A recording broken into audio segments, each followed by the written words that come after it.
Hello, everyone. Thank you for joining us. Today is Tuesday, January 9th, 2024, and this is the first regular governing board of 2024 and also our organizational meeting.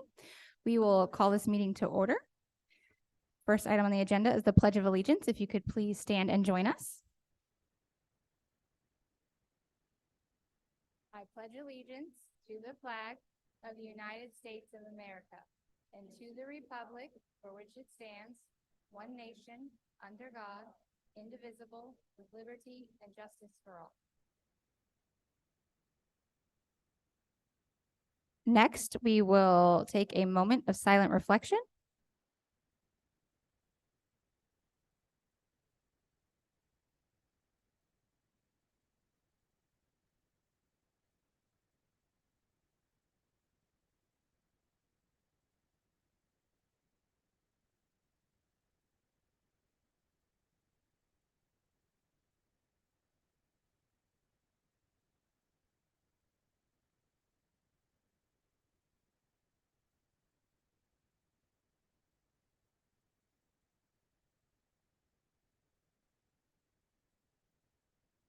Okay, next up on the agenda, we're going to start with the organizational meeting part of this night. And the first thing that is up is the election of the governing board president for this year. Every year we do this at our first meeting of the year to elect a new president to help work with the agenda. They work with the superintendent on making sure that the agenda is set for each of our meetings. They also will work with our attorney if that's necessary throughout the process.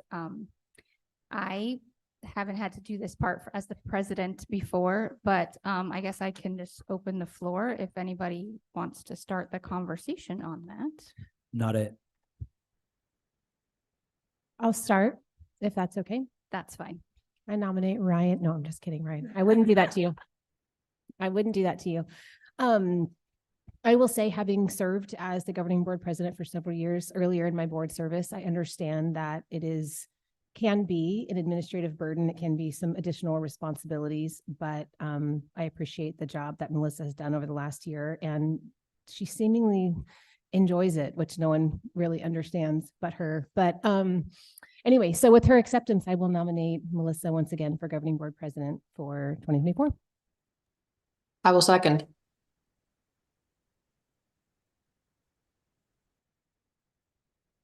You have to accept the nomination. I have to accept. Oh, okay. I accept.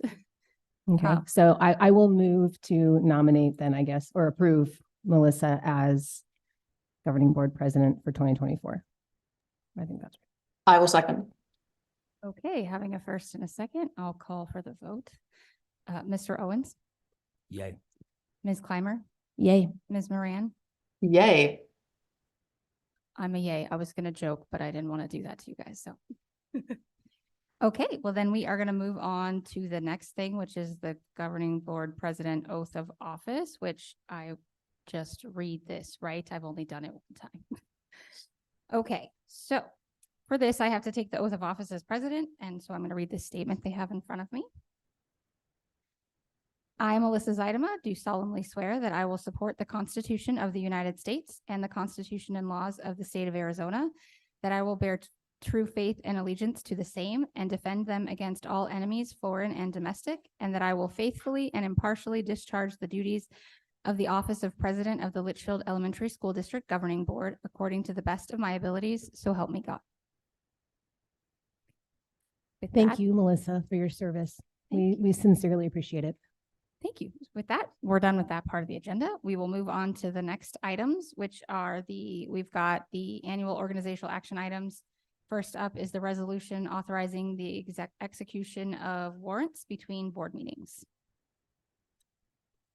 I move to approve the resolution authorizing the execution of warrants between board meetings, excuse me. Second. I'll second. Having a first and a second, I'll call for the vote. Mr. Owens? Yay. Ms. Clymer? Yay. Ms. Moran? Yay. Also yay. Motion passes. Next up, we have the authorization to use the governing board president's electronic signature stamp for employment contracts. Does anybody have any questions, or we could just keep moving? We'll just keep moving. I Move to authorize the use of the governing board president's electronic signature stamp for employment contracts. A second. Having a first and a second, I'll call for the vote. Mr. Owens, Yay. Ms. Clymer, Yay. Ms. Moran. Yay. So yay, motion passes. Next is the to authorize use of signature stamp of governing board president for signing of terms and conditions for building renewal grants. All right, let's keep this going. I move to authorize the use of the signature stamp of governing board president for signing of terms and conditions for building renewal grants. Second. Having first and a second, I'll call for the vote. Mr. Owens, Yay. Ms. Clymer, Yay. Ms. Moran. Yay. Yay. Motion passes. Next up, authorization to continue use of hearing officers for employee hearings and student discipline hearings. I will move to continue authorization of the use of hearing officers for employee hearings and student disciplinary hearings. Second. Having first and a second, Mr. Owens, Yay. Ms. Clymer, Yay. Ms. Moran. Yay. I'm also yay, motion passes. Next up, to appoint Arizona School Board Association legislative delegate and alternate delegate to represent LESD. Do we have a question on this one? Yeah, I would like to discuss this. If that's all right. Okay, go ahead. So, one of the things that I've asked or previously been discussed is, the renewal of our membership to ASBA. And I don't remember ever, approving or voting on that membership. So, especially since we've last voted. And so I think I personally would like to have a discussion about our active membership and our current membership in ASBA and the things that both come with that and then tie us to certain things. For a long time, the ASBA was the only kind of association as far as policy was concerned, as well as other things, trust, insurance. That's not the case anymore.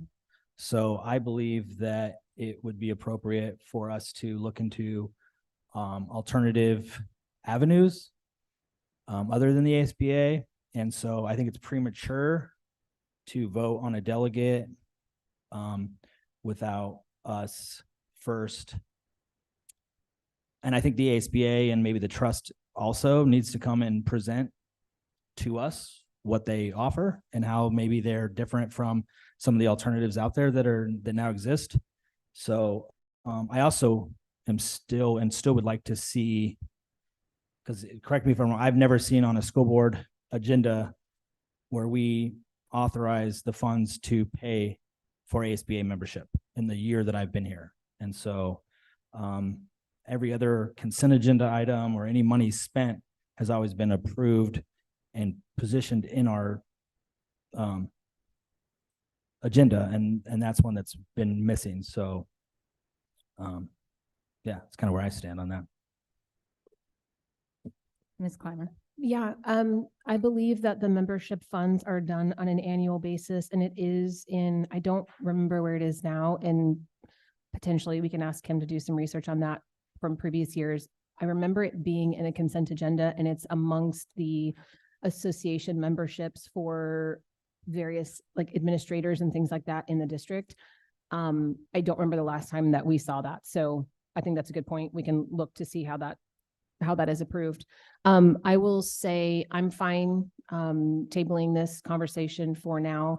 My concern in leaving ASBA or having that conversation has always been the policy aspect.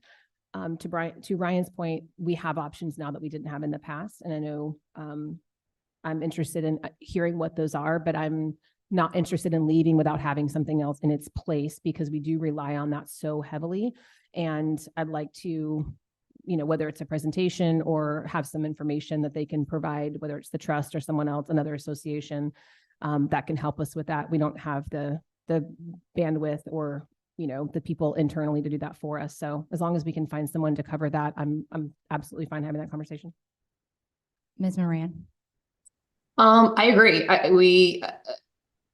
I know we started talking once the trust, our former attorney who represents us now works for the trust and specifically works in policy. So we have been aware that the trust was working on their policy programming and that they are now potentially a competitor to ASBA and potentially an option that we could go with. I think the timing has not worked out yet because we had so many changes we were going through as a district in the last year. But I do know at this time last year, we had asked the previous administration to perform a policy audit. And we have tabled that because of the potential change and wanting to look at those options. So yeah, I'm 100% in favor of having the conversation, looking at the options, determining what's going to be best for us going forward and how we can incorporate that policy audit into whatever that's going to look like going forward, whether we stick with ASBA or if we go with a different organization such as the trust. And then, of course, agreeing with finding out the options for the insurance and other things that we take advantage of through ASBA, just to see, you know, what the comparisons are, pros and cons and all of that. So I'm not sure. My primary question would be, what's the timing of that? When does our ASBA membership, quote unquote, expire? I mean, obviously we don't have in-house counsel or general counsel, so we do rely on their policies and there might be some overlap or something that would need to happen with that also. So a lot of questions, but yeah, I think it's a good conversation that we need to have. We just need to determine what the time frame should be for that. Dr. Davidson, you look like you want to say something. Thank you, President Zainama. I don't know if I really wanted to, but I shall. Here's what we know. We have ASBA as a support mechanism through the end of this school year. So we certainly have some time on our side to continue utilizing their services. We'll work alongside Mr. Cooley down there in Human Resources, as well as Mr. Vaughn from a business office perspective, to take a look at what those additional actions, you know, what the cost may be, how it might, how those things intersect with one another to see what's best for our district. But I think, Ms. Zainama, what we can do is talk about maybe agendizing some items in the future for conversation around ASBA versus the trust and the items that they can provide to us. Yes, I agree. I think we don't have to make the decision right now on this item on the agenda based on the fact that the ASBA delegate would not be needed until next school year anyways. So plus with the vacancy on our board, that could potentially change who might be interested if we end up sticking with them. I don't know what's going to happen with that. But I know that I had already talked to Dr. Davidson about wanting to get the trust to come out and present to us previously. So we are already kind of getting that ball rolling. And so hopefully we can get that very soon. And I think we should table this one. Do we need a motion for that, or can we just, okay, so we need a motion to table. I will move to table the appointment of the ASBA legislative delegate and alternative delegate until further notice. A second. Having a first and a second, I'll call for the vote. Mr. Owens? Yay. Ms. Clymer? Yay. Ms. Moran? Yay. Also yay, motion passes. Next up is the approval of LESD governing board member to serve as ex officio non-voting director to LESD Education Foundation Board for 2024. This was Kim Moran's role last year. Everyone besides Mr. Owens has served on this at some point or another, but maybe I'll let Ms. Moran talk about it first, since she's been our last person to do it.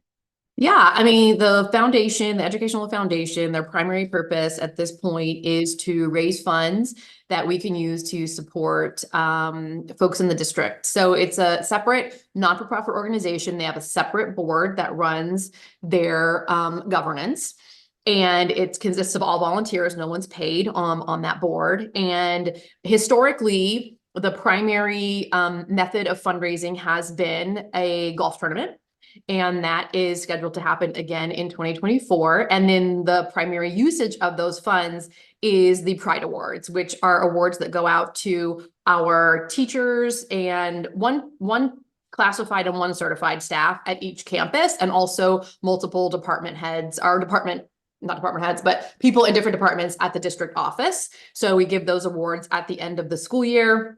I know right now the Education Foundation is working on revamping and making sure that we have consistent practices with those award nominations and who those are given to. So I know that's something that they're working on right now. And also they're working on looking at what else they can do to help, whether that is additional teacher grants or student grants or, something above and beyond the Pride Award, something that's a bigger like a spotlight kind of award. So there's a lot of really great work happening with the foundation.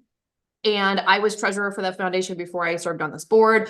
I really enjoy being this person. And in the past year that I have served and been back on serving as a non-voting member, I have gotten, involved in multiple things. And so I would really like to serve again. But if Ryan wants to learn more about the foundation and wants to jump in and be this person, I do not want to hold him back from that opportunity as well, because I think it's a great opportunity to serve.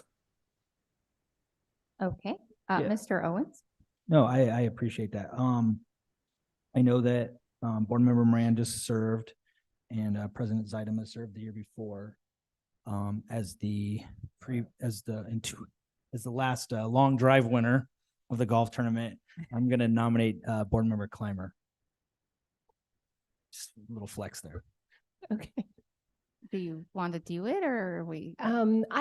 I'm happy to do it. I have done it before prior to Miss Moran, but it sounds like Kim is still interested in doing that and continuing that role. So I'm happy to let her do it. To nominate, well, do I need to officially nominate Kim if you are still interested in doing it, if you'd accept? Yes, I am interested and I would accept. Never had people like 2 people up there for it. So would you be okay with her doing it, Ryan? Oh, I second. okay. So we have a first and a second to nominate Ms. Moran to continue in that role. Having that, I'll call for the vote. Mr. Owens? Yay.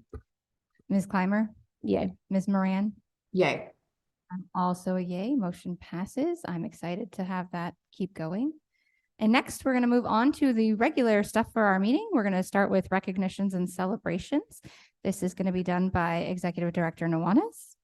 We are going to talk about National Board Certified Teachers and our literacy leaders. Madam President, governing board members, Superintendent Davidson, and esteemed guests, both present and online. I am honored to stand before you to celebrate the remarkable accomplishments of our literacy leaders at Litchfield Elementary School District. It fills me with great pride to witness the dedication and passion that our literacy leaders bring to their roles. Our literacy leaders have been at the forefront of driving success in literacy instruction by championing SOR-aligned practices within their respective teams. Through their leadership in ELA collaboration, they have not only strengthened the foundation of literacy education, but have also become the guiding lights for their colleagues. One of the hallmarks of these outstanding leaders is their commitment to sharing research and resources. In doing so, they have created a dynamic learning environment where knowledge flows freely, fostering a culture of continuous improvement. This commitment extends beyond the classroom as they actively participate in additional professional development opportunities, ensuring that they stay abreast of the latest advancements in education. The sense of community among the leaders is truly commendable. Their regular interaction and resource sharing through platforms like Google Classroom exemplify their dedication to collaboration and collective growth. By connecting with each other, they not only enhance their own professional development, but they also contribute to the overall success of literacy initiatives across the entire district. On behalf of our entire district leadership team and the governing board, I want to express our heartfelt appreciation to each and every one of our literacy leaders for their unwavering commitment to advancing literacy education at the Litchfield Elementary School District. Your efforts have not only enriched the learning experience of our students, but have also inspired your colleagues and set the standards for educational excellence. Thank you for your dedication, your hard work, and passion for literacy, because together we can shape a brighter future for all of our students. We celebrate you. If I could have you come forward now so we could take a picture.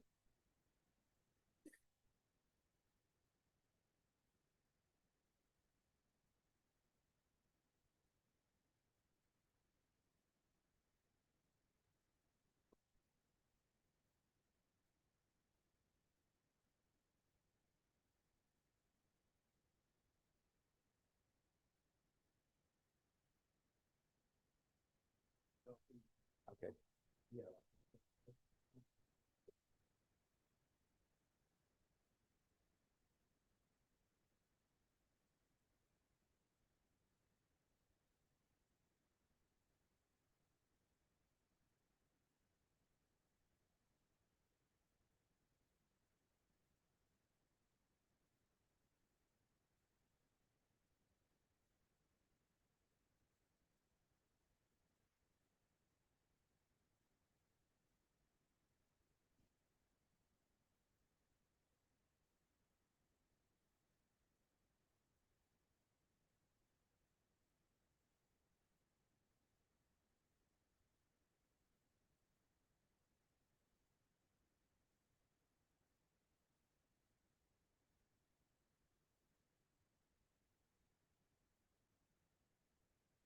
Okay.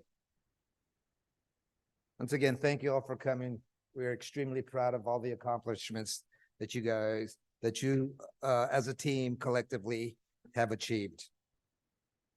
Now we move on to the National Board Certification teachers. National Board Certification is the most respected professional certification in teaching. This is the highest level that you can achieve as a teacher. Much like a board certified medical providers, board certified teachers participate in a voluntary process to demonstrate their teaching skills through video evidence, written commentary, reflection, and assessment. When going through this process, teachers sit for a comprehensive exam and also complete 3 portfolio components that showcase their ability to differentiate learning, facilitate engaging and effective instruction, use data to impact learning, and collaborate with other professionals and stakeholders. The process takes anywhere from 1 to 3 years. That demonstrates a lot of commitment.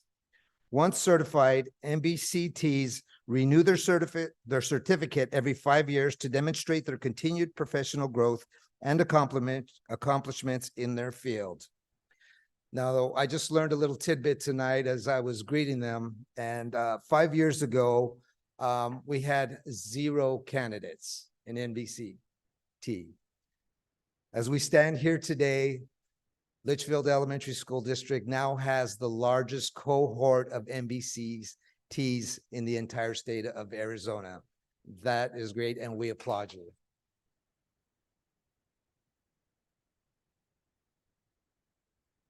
So we had planned to have our newest candidates attend. Unfortunately, some of them are a little bit under the weather, but we still will mention them.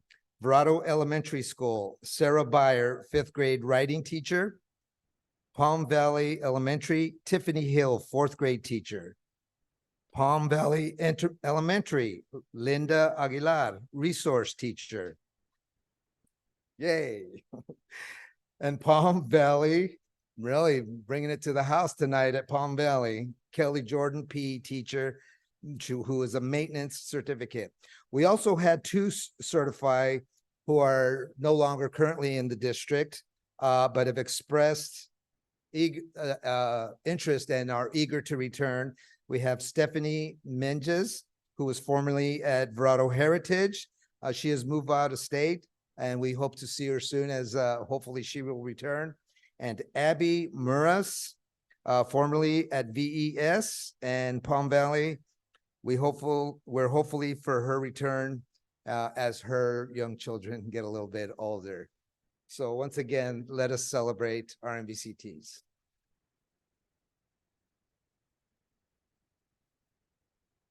Linda's in the house? Come on up.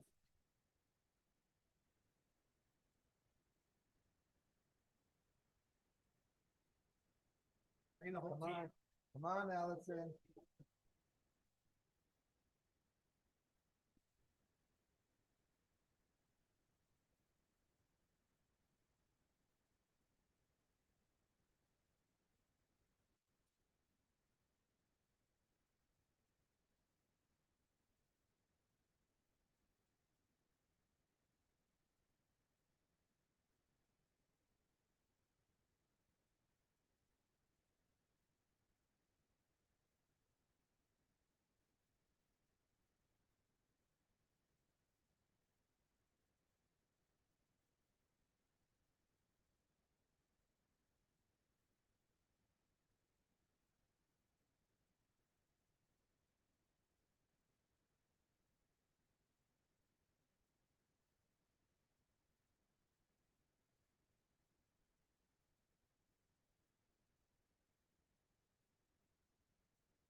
Okay, thank you guys for coming for that part. We appreciate you all being here to celebrate those great things. We are going to move on to the next item on the agenda, which is public request to address the governing board. I'm going to read this statement and then I'll call up. We have two individuals tonight. Pursuant to Arizona Revised Statute 38-431.01H, this agenda item provides an open call to the public, allowing individuals to address the governing board on any issue within the jurisdiction of the board. Items not listed on the agenda may be brought to the governing board's attention under this section of the agenda. Due to the Arizona open meeting law, the governing board cannot discuss or take any action on items not listed on the agenda.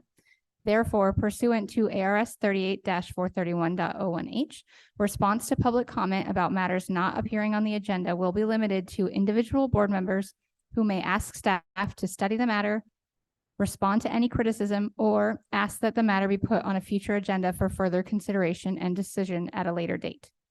Please limit your comments to no more than 3 minutes, and no more than 30 minutes will be provided for this portion of the agenda. When you approach the podium, please state your name for the record. Our first speaker is going to be Malin Williams.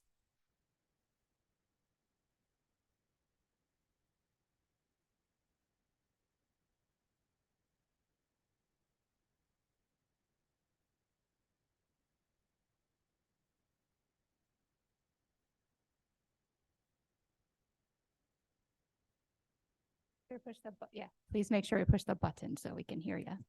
Aha, okay, that'll work. I am Malin Williams.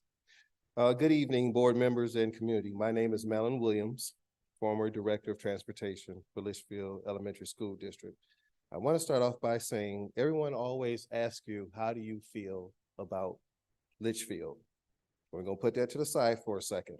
For 25 years, I've worked in transportation in various states throughout this country and 3 other countries, with many awards and letters of praise.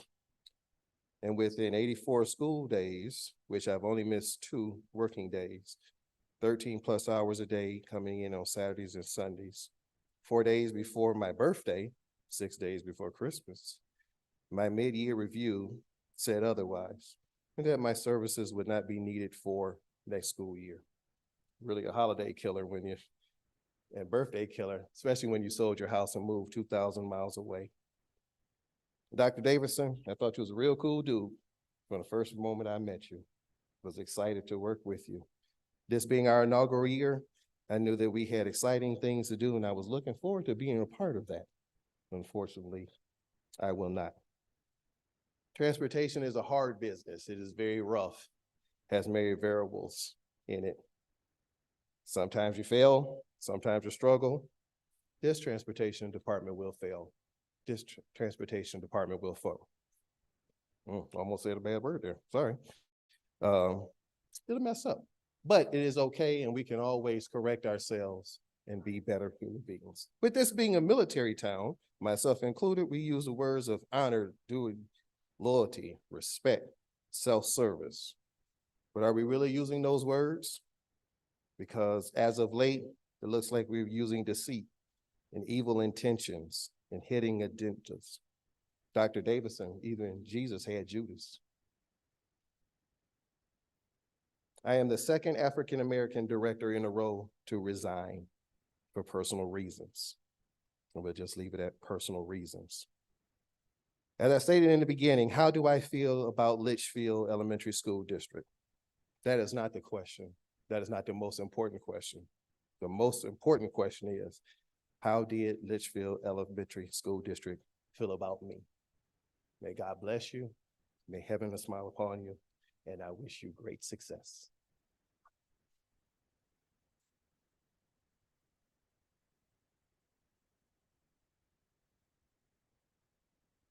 Thank you. Next up will be Mike Finnegan.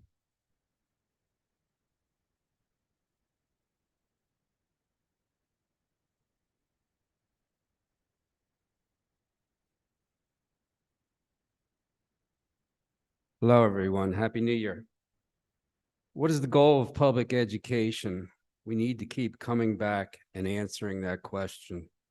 Public education has become a government monopoly funding un-American ideologies like diversity, inclusion, and equity, otherwise known as DI, pronouns, and transgendering beginning in K through 8 schooling. This is not the role of public education. A brief history of the LASD school board. In 2021, Dr. Tara Armstead, an educator and the sole Black member on the LASD school board, resigned after 5 months. She felt continually sidelined and ignored by her board colleagues and administration at LASD, maybe similar to the previous speaker who was just up here. Dennis Dowling, another school educator, was appointed temporarily by Steve Watson to take her place. He too is gone after a short time. Non-white students at LASD outnumbered white students in 2019-20 for the first time. In 2021, board member Moran embroiled the district in public controversy over her methods of implementing a new diversity, inclusion, and equity program. She's the only sitting board member who has violated open meeting laws multiple times and responsible for having the school board meetings filled to capacity with angry parents and requiring a multiple police presence for the first time. And this continues tonight. DIE was forced upon LASD despite major disagreement with it. We have never been told what it has accomplished in the last 3 years since she implemented it. Has the LASD administration staff and school board become more equitable and inclusive? After many changes, I asked the board tonight to study that matter. In 2024, Jeremy Honak will resign from the school board. Has he been treated equitably and made to feel inclusive during his time at LASD, even though his opinions and viewpoints may not agree with yours? His treatment while on the board clearly shows a lack of diversity and inclusion by its members. If this woke ideology is not working, then why continue having it? The US Constitution clearly performs better and creates much less controversy. Teachers and scarce time for collaboration. In public education, salary increases are earned by additional academic credit hours. So the teachers play the game. There are 6 to 7 teachers being reimbursed for doctorate courses, $1,000. Will they stay in the classroom after receiving their PhD? I doubt it. Thank you, Thank you. Mr. Finnegan.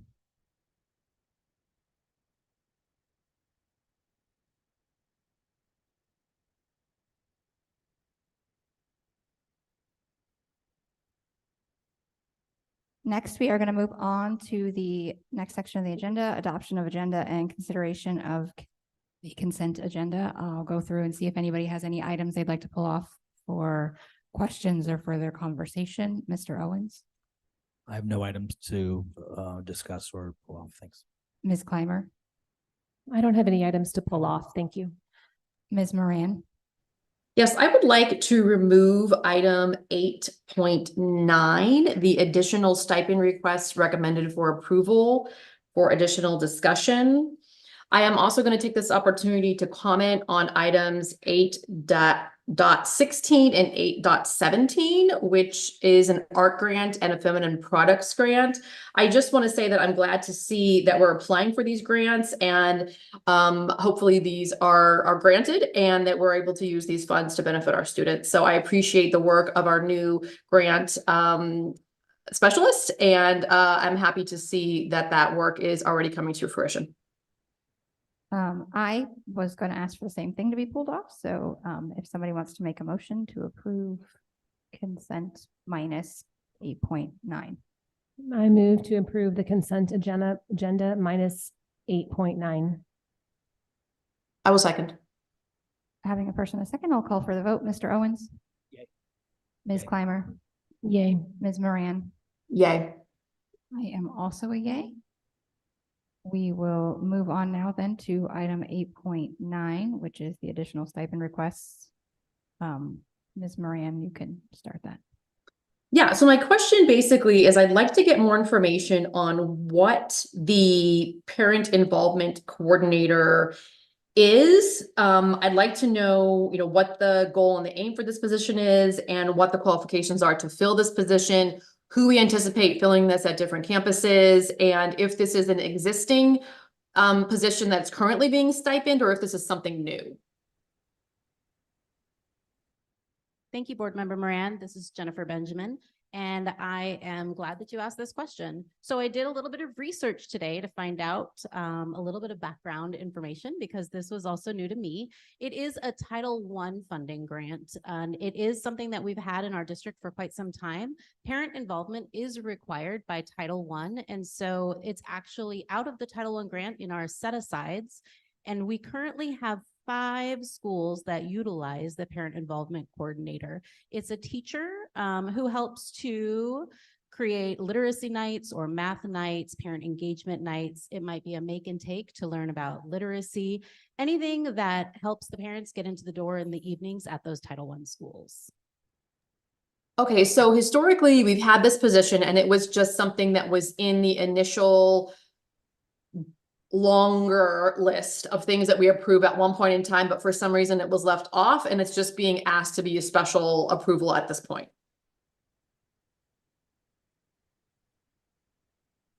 Hi, Ms. Moran, this is Matt Cooley. This particular position was in play in the past, but during the COVID years, it kind of took a downfall. And so it's now been requested to be brought back to the stage. And so that's why you'll see it here tonight. Okay, so my last question is, I see that this is being assigned basically for half the school year, so it's $1,500. So in a normal school year pre-COVID, was this a $3,000 per school year stipend, or do you know about that history piece? I don't know exactly about the history piece, but I am looking at our Director of Federal Programs and she shook her head no. So I believe that it is actually the $1,500 stipend. And I would presume that they have already had family nights, so this might just help with that. Okay, so we're basically kind of back paying, if you will, for some services that have probably already been done, but we're going to make sure that the amount of required events and that sort of thing will happen by the end of the school year, so that person will have earned the full stipend. Correct. Okay, great, thank you. Mr. Owens, do you have any questions? No questions. Ms. Clymer? No questions. I also have no questions. So if someone would like to make a motion to approve this item. Oh, wait, hold on just one second. I will move to approve the additional stipend request recommended for approval as presented. I'll second. Having a first and a second, I'll call for the vote. Mr. Owens? Yay. Ms. Clymer? Yay.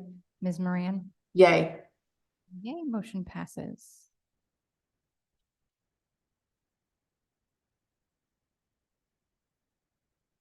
Next up, we're going to move on to action items. The item tonight is consideration and action on proposed LESD boundary changes. This is going to be presented by Executive Director Stone and Executive Director Benjamin. Good evening, Governing Board President, Governing Board members, Dr. Davidson, Cabinet, those in attendance and watching online. Thank you for this opportunity tonight to come back with our recommended boundary changes. We've obviously worked through this process since about September, and to go through some of the slides that we've been through before, we understand that, of course, this process has been driven through our strategic plan of student success, people, service, and the finance and resources. A slide we've seen before, the current enrollment and capacity numbers.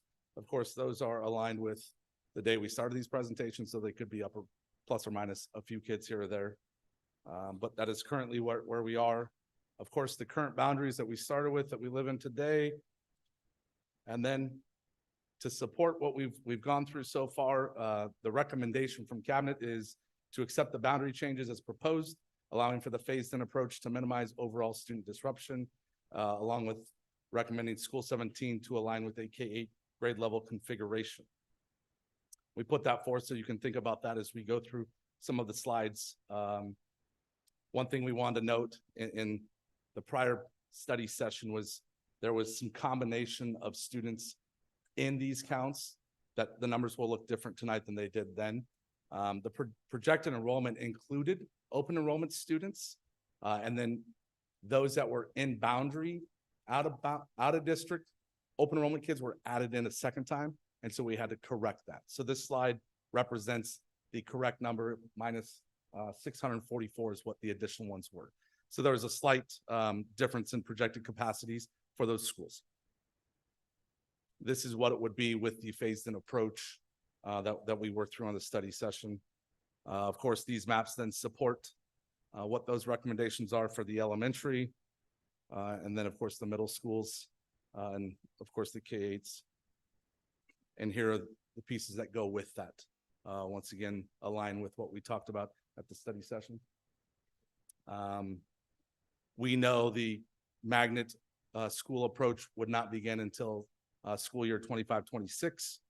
We would want to see the 7th and 8th grade students at LTH, Verrado Middle School, Western Sky, Belen Soto stay at their current school during the 24-25 school year.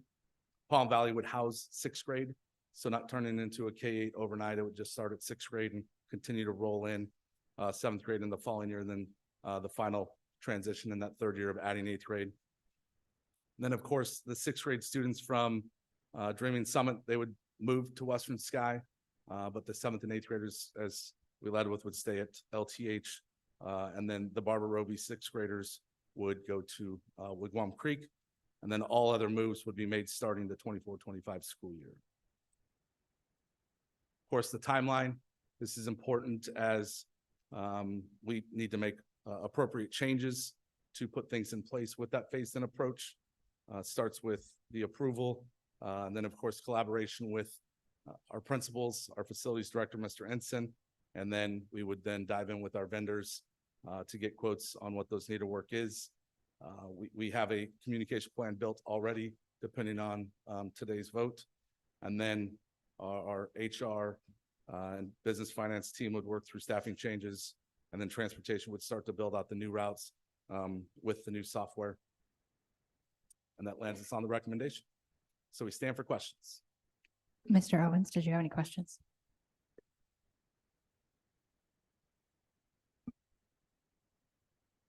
Yeah, I don't have any questions. I think, you know, when we first got this presented to us, we saw the room and how many people wanted to provide comments and input. I think those were listened to. I think the key issues or the key concerns were addressed. I think when we first took on this task, we knew that, you know, not everybody was going to love it. But we do know that kind of what I mentioned last meeting is this is way better, right, than the first one. And that's because we listened to our stakeholders.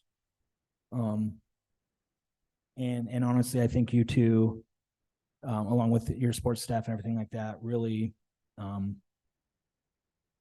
kind of turned no stone uncovered, basically looked at every scenario and did what's best to, I can't remember how you put it, you know, there's going to be disruption, but how to minimize the impact, the negative impact that we're going to feel. And so again, we were never going to appease anybody. We knew that, or everybody, but I am happy with this. And there's going to be, you know, some of those students who want to stay where they're at, or, you know, want to maybe grab a variance and go to a different school. But I think this is best case scenario, and I'm looking forward to groundbreaking for the next school. And I'm happy that it's a K-8. And so I don't have any questions, but thank you for your work. Ms. Clymer. I have a couple of questions. Some are my own questions. Some are feedback that we received as board members. And so I just want to highlight those to make sure that people feel like we are taking that into consideration, and we're and because I don't know the answer to them, I'm going to ask them here so that you can respond publicly. First question is, personally, I appreciate the phased-in approach because I think it gives students the chance and the choice to be at their home school for their last year or two of middle school, which is, you know, we all know extremely important with friendships and transitions and, you know, as you move to high school. So I appreciate that in all circumstances, kids were able to stay and to be able to do that. On the flip side of that, is it possible, for example, if a student is currently at El Thomas Heck and, maybe they have a 6th grade sibling and they want to go to school together, if they don't want to stay there for 7th and 8th, do they have the opportunity to move to what that new campus would be, whether that's Wigwam Creek or Western Sky? Is there enough room for those kids that choose to move, even though we offer them a chance to stay? I mean, knowing all of them aren't going to make that choice, but With projected enrollments, yes, there would be opportunity for families to stay with siblings. And we also know that we would be able to, if they were to receive transportation, let's say the 6th grader was going to go to Western Sky and they were going to receive transportation, we would look to make them the first available rider once we have full ridership and we're comfortable that the bus isn't overflowing with kids, to let them do that also, because they would go there on open enrollment based off the boundaries, but we would want to make sure that we met the needs of that family. And the current capacity would allow for that to an extent. and if they don't have a sibling, but still do want to go, I understand they'd be on open enrollment, but would they, given space in the bus routes, would they be given the opportunity, if there's space available, to ride that bus, since there's other kids in their neighborhood that are already going to those schools? I believe that's kind of when our committee talked about how we would work with families individually, that Yeah. is definitely on the table for us to make sure we can meet the needs. And if, once again, as you said, if space is available, there's a bus coming there for other kids. Sure. We would definitely want to see if we could get them on there and let them be on transportation from us instead of putting mom and dad out. Yes. Yeah. So that would Okay. be the try. Yeah, I mean, I hate to assume, but I mean, I do assume it's not going to be the majority of those kids. So I do think the individual approach would work in this situation, but I just wanted to make sure that was clear. Moving on to some questions from Palm Valley folks. I expressed this concern early. I feel like my concerns were addressed, but I just want to bring it up again because I'm continuing to hear this, is for the 6th grade students that will be at Palm Valley next year, that currently 5th graders will be 6th graders. Will they have the same academic opportunities, specials, honors, education, et cetera, as they would if they went to Western Sky or Wigwam Creek or wherever they would go, maybe say this year? Will those academic opportunities be available for them at Palm Valley? Honors would absolutely be available. It would be a course just like anything else throughout the day. So that is an easy one to do. We also were looking at band, as if we could maybe have a band teacher go over there for a class to be able to offer that as well. The other specials, it's going to be based on what's available as well. And we'd have to work with the business office to see, because we also have some ESSER funding cuts coming. But the intent is that we are going to make it look close to K-8 as possible. And that would be including specials and absolutely including honors. Okay. To that same point, when the boundaries for Palm Valley change and potentially the number of sections in their K-5 changes, would that change their traditional academy options? At this time, we are not anticipating having to change any traditional academy options at Palm Valley. Okay, thank you. Next thing is, currently at other middle schools, 6th graders have access to sports, winter, spring, fall, et cetera, various sports. How is that going to be handled? Because typically they have a 6-7 grade, or, they're not just 6th graders typically, but in this situation, it's unique, at least for the first year. So will they have an opportunity to compete in sports, and what would that look like for them? They will. And actually, if you are a Thunderbird, you're going to be very lucky because you will probably make the sports team, unlike a lot of our other middle schools where you are cut. So they will have those same opportunities, and we'll continue to grow it as we have 7th and 8th grade being built there. Okay, perfect. Thank you. Last question, I think. This is more for a few different campuses, it wouldn't just be Palm Valley, but you mentioned earlier that there's obviously upgrades or construction going to be necessary for these schools to make it appropriate to house different categories of students and different grade levels. Based on the proposal, if we approve this tonight, are you confident that from a budgetary perspective and a time perspective, we can get this done? Or as much as we need to get done to appropriately start the school year in August of this year? Board Member Clymer, great question. And thank you for leading with a phased-in approach. It buys us a little bit of time in that. But Mr. Ensign and I know that these pieces that need to be done now to start can be done before the school year, and then progress through those phases. We do not believe that there will be anything that hinders us from getting things in place to start the new year for the appropriate grade levels. Okay, perfect.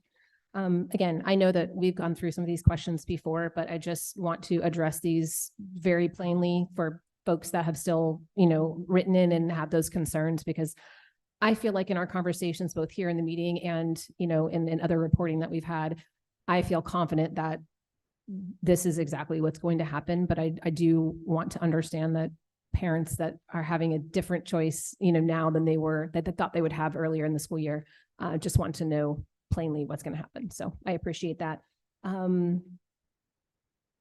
One other thing I will just address, it's not really a question, that I got many different times was, why now? Why this school year? Why not next school year? Why not the school year after that? I think anytime we make a boundary change, that is always the question. Why can't we make it later? Why can't we push it off until my kid's not in school? We would love to do that. That is not an option for us. The type of education that we want to provide to kids is not available when there's not enough desks in a classroom, when there's not enough classrooms for the number of students that we have, when we can't find enough teachers to teach the kids in schools where there's just not enough space. So unfortunately, some of our schools have amazing capacity numbers, and unfortunately, some of them do not. And so the ones that do not, we have to work cohesively as a district and make sure that we are giving the same academic opportunities across the board. So even if your school isn't negatively affected by overcapacity issues, another school is being affected. And so your school is being utilized to move around some students to make sure everybody has the same opportunity and that their education looks as closely as we can align it, because that's what our job is here, to make sure that every student that gets through Litchfield Elementary School District has a great education, has a place to sit, has a desk to write on, and things like that. And I think this appropriately recognizes the time-sensitive nature of that, even though we wish we could put this off forever.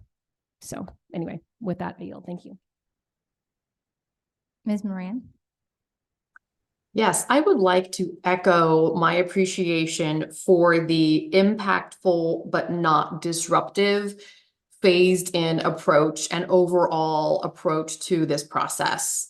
We've been through this before. We know most people are not a fan of anything changing with their child's education, because we know that people move to a home to go to the schools that were the school of in that boundary when they moved there. And so it can be disruptive, but I am confident that to Board Member Clymer's point, our goal is that you will receive a quality comparable education at every single one of our campuses. And I think our most recent grade ratings definitely echo that, and echo that that is something we've worked toward and that we will continue to work toward.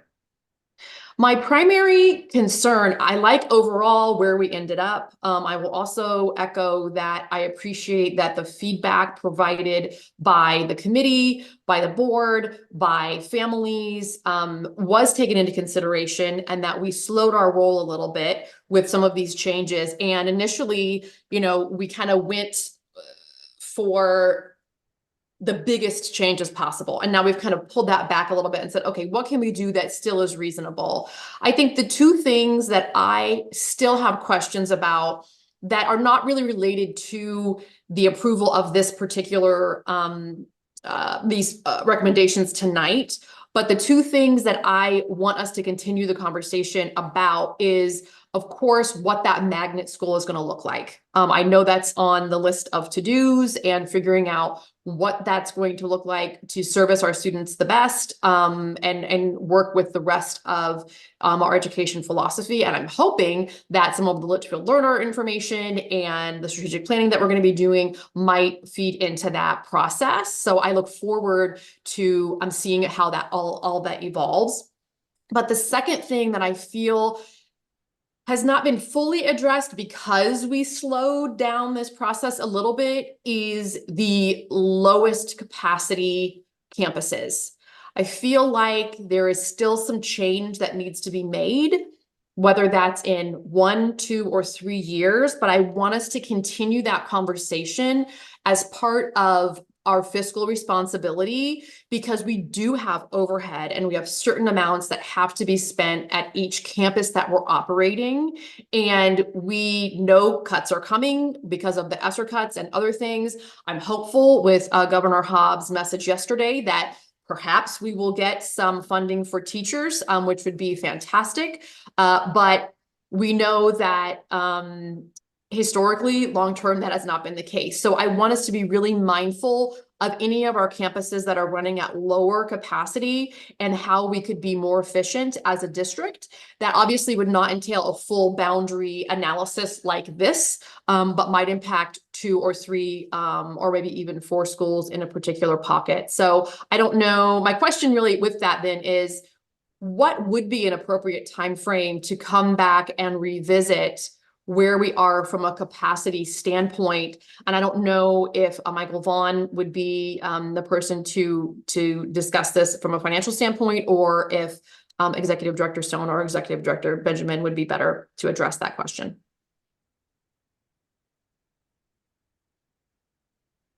Board Member Moran, thank you for that. Those two pieces there that they weigh on us as well. We know the magnet school piece is very important. As a repurposing of a school model can really impact what we continue to do for choice within our district. On the second piece, when we talk about some of the schools that it was very difficult to increase their capacity to be more similar to everyone else, it is in corners of our district. And so, of course, the success that comes from the first magnet school would be impactful as we watch that. And so in the next year and 2, as we get into that, we will be continuing to watch enrollment there, look at the impact from these boundary changes, and then discussing what is next for us to be able to utilize that will then increase enrollment at those schools. We know we've tried to project out to 8 years, and in 8 years, some of these schools are still very full at capacity wise, and we continue to plan on what is the next steps then. And without putting things out there that, have to come with really deep conversations, we have outlined over the next 3 to 5 years what that looks like to ensure we are being fiscally responsible, right? At the end of the day, this is a big portion of what drives the work. As we know, we can educate every student extremely well at all of our schools, but we want to do it with that responsibility of our resources as well. So really, to answer that specifically, we will watch over the next year as this changes, and then in year 2 and 3, the success that comes from that magnet school will help us kind of determine what we're going to do with other schools that might stay under that capacity number that we're looking at that kind of 75 to 85%. So. Okay, so I just want to make sure that I think I'm hearing what you're saying correctly. So you're saying potentially we would have more than one magnet school, and if we were to name a second or a third magnet school, that would be an idea to try to raise capacity at another one of our lower capacity schools. I won't put a second magnet school on the table just yet, but there are alternatives to bringing a early childhood center to a campus that could also allow us to meet the needs of the community of the students, the K-5 or the K-8 students there, and increase the capacity by doing something a little bit different, as opposed to repurposing or changing a whole campus to another magnet school. So everything's on the table though, when we at least have these conversations, but we will be mindful and do the research of what is successful across our district, those districts around us, and at the end of the day, what's best for our community. So without closing the door on one of those, we will explore all options to make sure that we continue to meet that expectation from our community of being fiscally responsible. Okay, thank you. Okay, first, I just need you to clarify for me. Thomas Heck next year, what's that gonna look like? Who's gonna be there exactly? Just so that I can be sure I understand what's happening with that school specifically. So Thomas Heck will become school 17 Right. for our K-5 students. We will also allow for 7th and 8th grade to stay at Thomas Heck just as they are. They will also continue to house their sales program. And that is the plan for now for that. And then we will roll up school 17 while it's being built, and hopefully we'll have walls at that point. They'll have 6th grade there. And we are pausing to determine if we want to keep 8th grade alone there, or if at that point they should move to Western Sky and Wigwam Creek. We weren't sure that we were comfortable with 8th grade not having other grade levels with them. It's possible they would have 6th grade as well, but that was one thing that's why you don't see specifically what is happening with El Thomas Heck that following year. We want to see what families are saying, what the staff are saying, and if there is the room and availability to move them at that time, or if we want them to finish up at El Thomas Heck as 8th graders. So that is still something that we'll need to work out. Okay, so you said because of the phased approach earlier, we have more time for the changes we need to make in the buildings and things like that. However, we're gonna have K-5 at Thomas Heck, which is a middle school next year. So do we feel ready to have K-5 at a middle school half a year from now? You know, We will be putting in a playground immediately. So that is one of the first things that's Right. going to be going Most important in. to those It kids is for sure. Absolutely the most important. So yes, we've been working on that, talking about what that would take, what are the things that need to take place at that campus to make it a K-8. And those are things that Dan Ensign already feels that he can make happen, especially the playground. well, I'm also concerned about bathrooms for the tiny people because they're little compared to middle schoolers and the middle school sized bathrooms. So The great part about that is we're already doing or about to do some work on one of the bathrooms, right? So well, then, hey, things work it out the way kind they're of supposed falls to. into the plan here. Awesome. Okay, so that's all I had for questions, but I did want to take a minute to just thank you two and the entire committee and everybody that's worked on this. It was a ton of work. And as Mr. Owen said earlier, we had a room full of not very happy people the first time we talked about this, and tonight we don't have anyone here. So clearly you guys have done your job. The committee did a great job of really balancing what everybody wanted and trying to come up with the best solution. That's also going to be what's in the best interest of students, because at the end of the day, that's the most important thing. So I appreciate you and the committee for everything that you guys did. That's all I had. So if someone wants Wait, to. I remembered my last question. Oh, go ahead. So with this approval, with this recommendation approval tonight, we are approving the new school 17 to be a K-8. Does that also mean that that this will be built as a true K-8 and not the LESD? LESD, we're going to say it's going to be a K-8 and then it's going to be an elementary, and then all of a sudden we don't really get what we need. Based on our conversation last time we were doing the land swap, and I mean, there's lots of other conversations going on, but all of that being said, with the approval of this tonight, if we approve a K-8, it is going to be built like a K-8 and not a K-5 that we're just housing 6th and 8th graders at. That is correct, Board Member Clymer. Okay. Look back real quick, just to confirm that we're still on the same page. We've had a lot of conversations. Dan's that. giving you the nod behind you, Yes. so you're good. I'm glad to hear that, because as we released the request for our architect, that is a big piece in our scope. And so the K-8, different than what everything else has looked like, is the goal. Okay, perfect. Thank you for that clarification. Mr. Owens has a question. Yeah, sorry about that. I think I'm on. Just when you were asking about what El Thomas Heck looks like,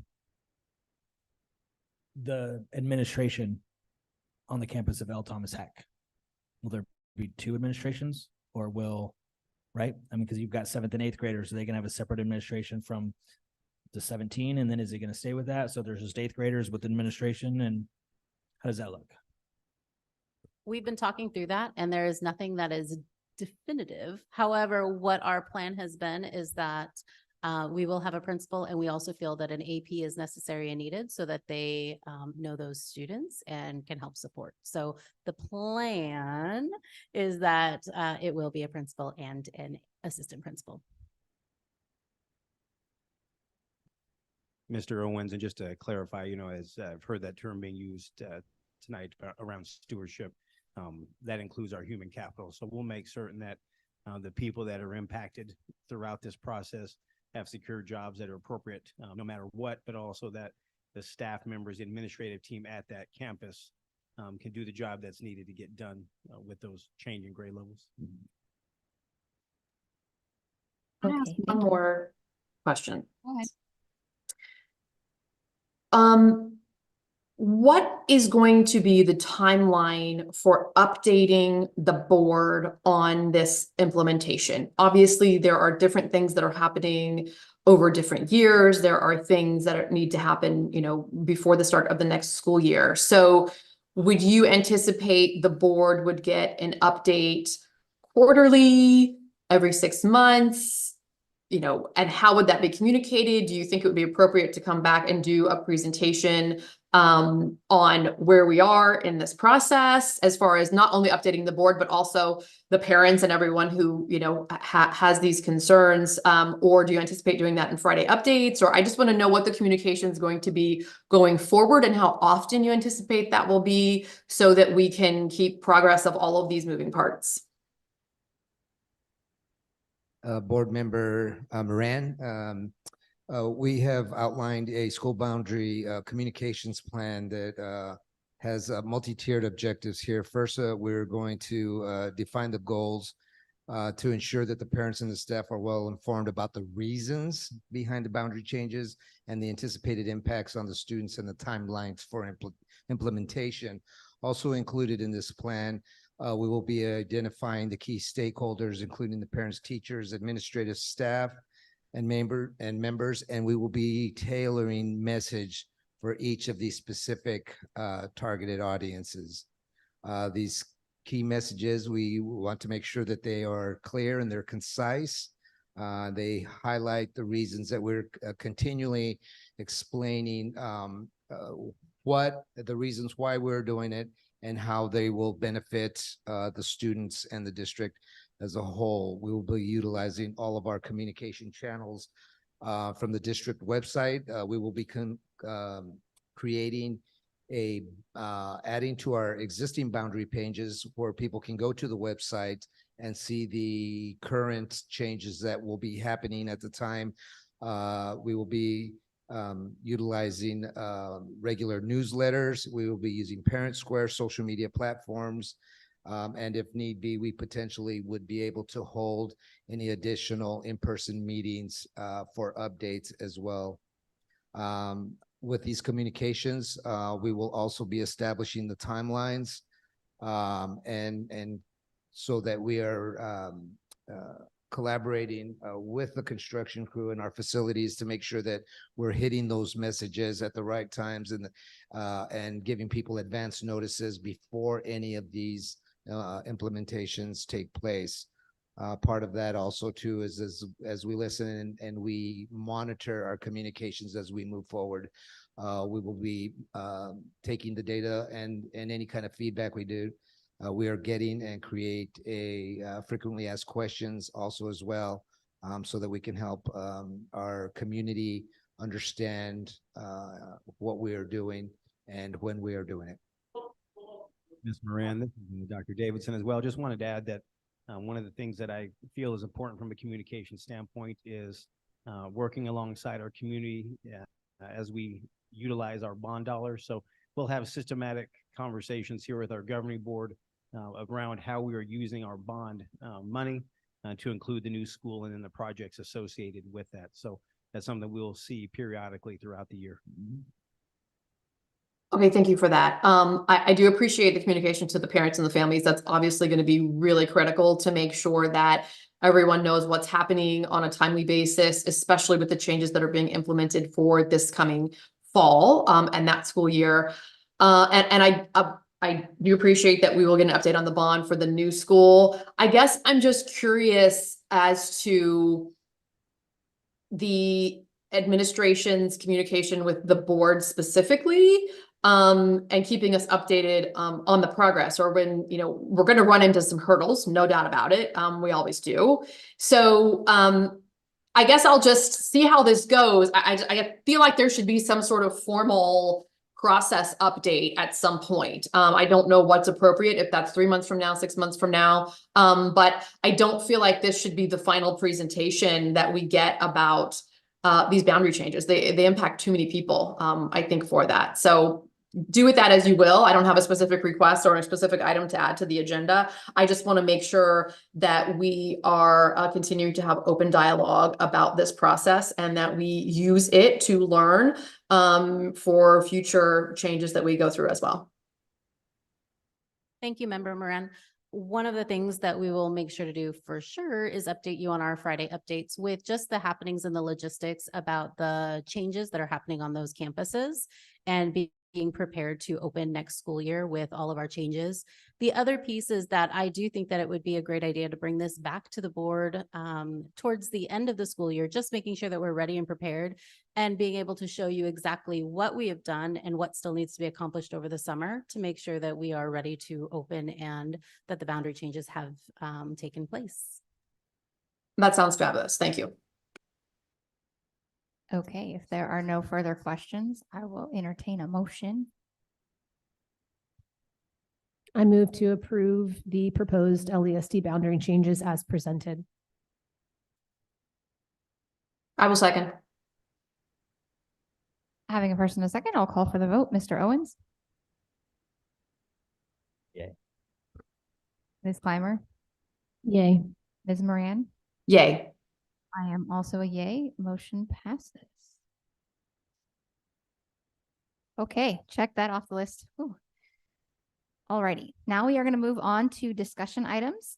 The first item is the process and procedures for governing board seat vacancy. I'm going to talk about this. We received a resignation letter from Mr. Honak yesterday that said that he was officially resigning effective today. With that, there's a 30-day time that we have as a board if we wish to gather applications, interview people, and come up with a maximum of 3 people we'd like to put forward to Steve Watson's office before he then does his own interview process and then selects a person to be appointed to our board. So I put this on here because I wanted us to discuss what we want to do as a board, because there's many ways it can be handled. In the past, I've been through 2 of these on this board, and we've done it a couple of different ways. And even now we've seen some boards that just collect applications and hand them all over to Steve Watson's office, and that's it. We see school districts that gather applications and interview everybody.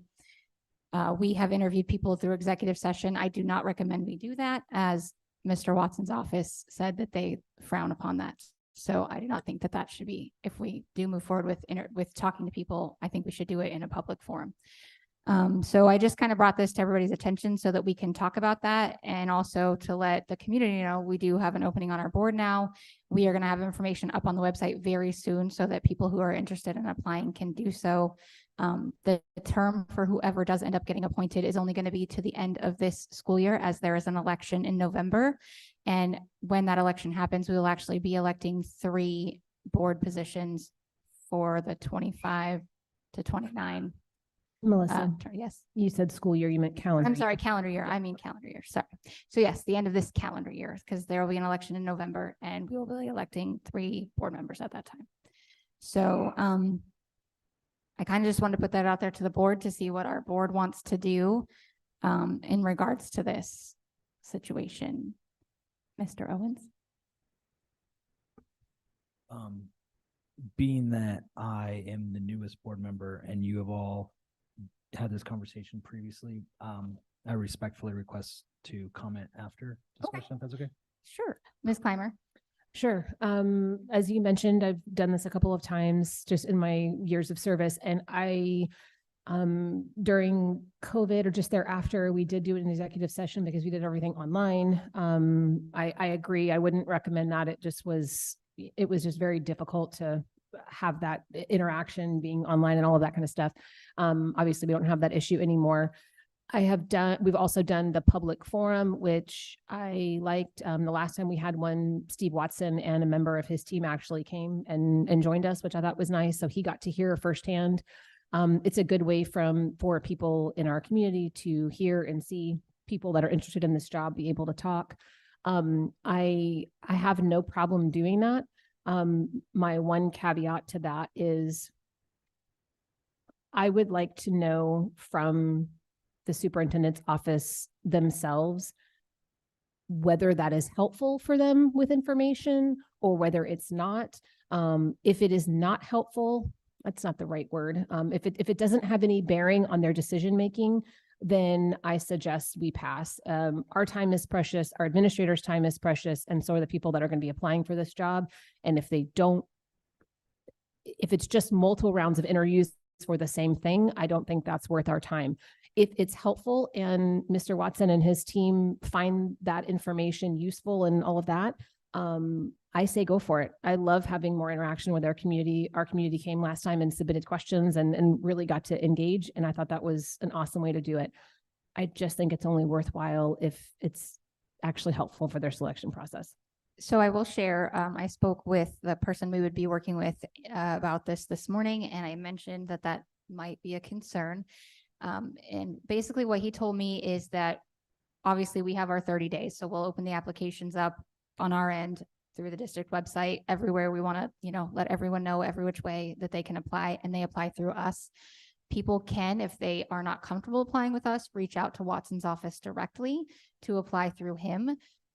I was told that they do ask those people, like guide them to us and say, you can apply here, but they will take information if people are not comfortable. Some people feel uncomfortable applying through the district for whatever reason. However, whoever applies for the position, whether it's through us or through Watson's office directly, that is a public list of names. So we will know who they are. They said that if we do it within our 30 days, can interview people however we wish. We can invite them to come attend if we do the town hall type thing again. And if we submit them our up to 3 names, that those names are going to be at the top of their list of people that they're going to consider, but they will take all applications that we receive and they will interview all of the people separately of that. They do very much try, this is what I was told today, that they try to take into consideration the wishes of the board. Sometimes there are situations where boards are very polarized. And so they said that Watson's office tries to kind of find a balance in that. And so sometimes it works out where that doesn't happen. I know they previously appointed a parent to a school board, and it wasn't the person necessarily that the board had put forward, but it was very important to Steve Watson's office that they had somebody that was a parent in that district to serve on that board. So that is why they made that decision. So that's what they told me. We can take that for what it's worth, and I'm open to whatever, but I just kind of want to get feedback from everybody else first. Ms. Moran, what are your thoughts? Well, having been through this appointment process now twice, as a board member, I was also appointed myself, as I believe board member Clymer was also appointed. I was interviewed by a couple of board members, and then a recommendation was made to Steve Watson's office. I went to Steve Watson's office and was interviewed, and I was the person who was selected to fill the appointment. And then very similar to this timing, I then ran for the position in that fall. In the 2 appointments that have happened since I've been a board member, we have put time into interviewing people and making recommendations, and Steve Watson did not choose a board to fill the position with any of the 3 people that we recommended, either one of those times. So I feel, I don't feel like it is fruitful for us to go through that process. I also personally have a little bit of ethical dilemma Because I feel like when people put their name forward to be on the ballot and we have a public forum, it's to educate everyone, and everyone has the opportunity to have input and decide and vote for themselves who they want to be a representative of this district. I don't feel like we as a board should be determining that. I don't feel like that's my role to determine who else I serve with. I feel like that's up to the people. And in this particular circumstance, that's up to Steve Watson. And so I feel conflicted a little bit ethically. I know we can do that and we can put forth a recommendation, but I don't know that I feel like that's really my role and that it should be my role. But I'm open to conversation and hear what everybody else thinks. Mr. Owens, are you ready or do you want me to go first? No, good. Okay. Thank you. No, I just wanted to, and I appreciate getting to go last. I too was most recently applied for appointment to the vacant position, and I applied directly through the superintendent's office, just like Dr. Dowling, right? So there were 6 applicants last year. I think 4 of them applied through the district, 2 applied directly to Director Watson's office or Superintendent Watson's office, and then 3 people participated in the panel, and none of those individuals were selected. And so personally, I feel like the panel, if it was an election, would have some merit because it's an appointment. Literally, it's Superintendent Watson's decision and his staff. Sitting down, you answer questions. There's so many variables. There's a lot of things that you answer in his interview that he already knows. There's things, and so for me, I don't believe that we need to do a panel. I definitely don't think we need to interview these individuals. I think if individuals want to apply through us, that's fine. So we know who they are and they exist. And then we send those to Superintendent Watson's office. But I don't think it's not a game. I don't think it's anything that we really need to actively engage in, because at the end of the day, it's his decision, and he's going to make the decision based on his variables and what those individual candidates bring. Again, it's an appointment. It's not an election, so we're not going to be voting for them. I think that being said, and I don't know if I'm allowed to talk about this. Can I talk about?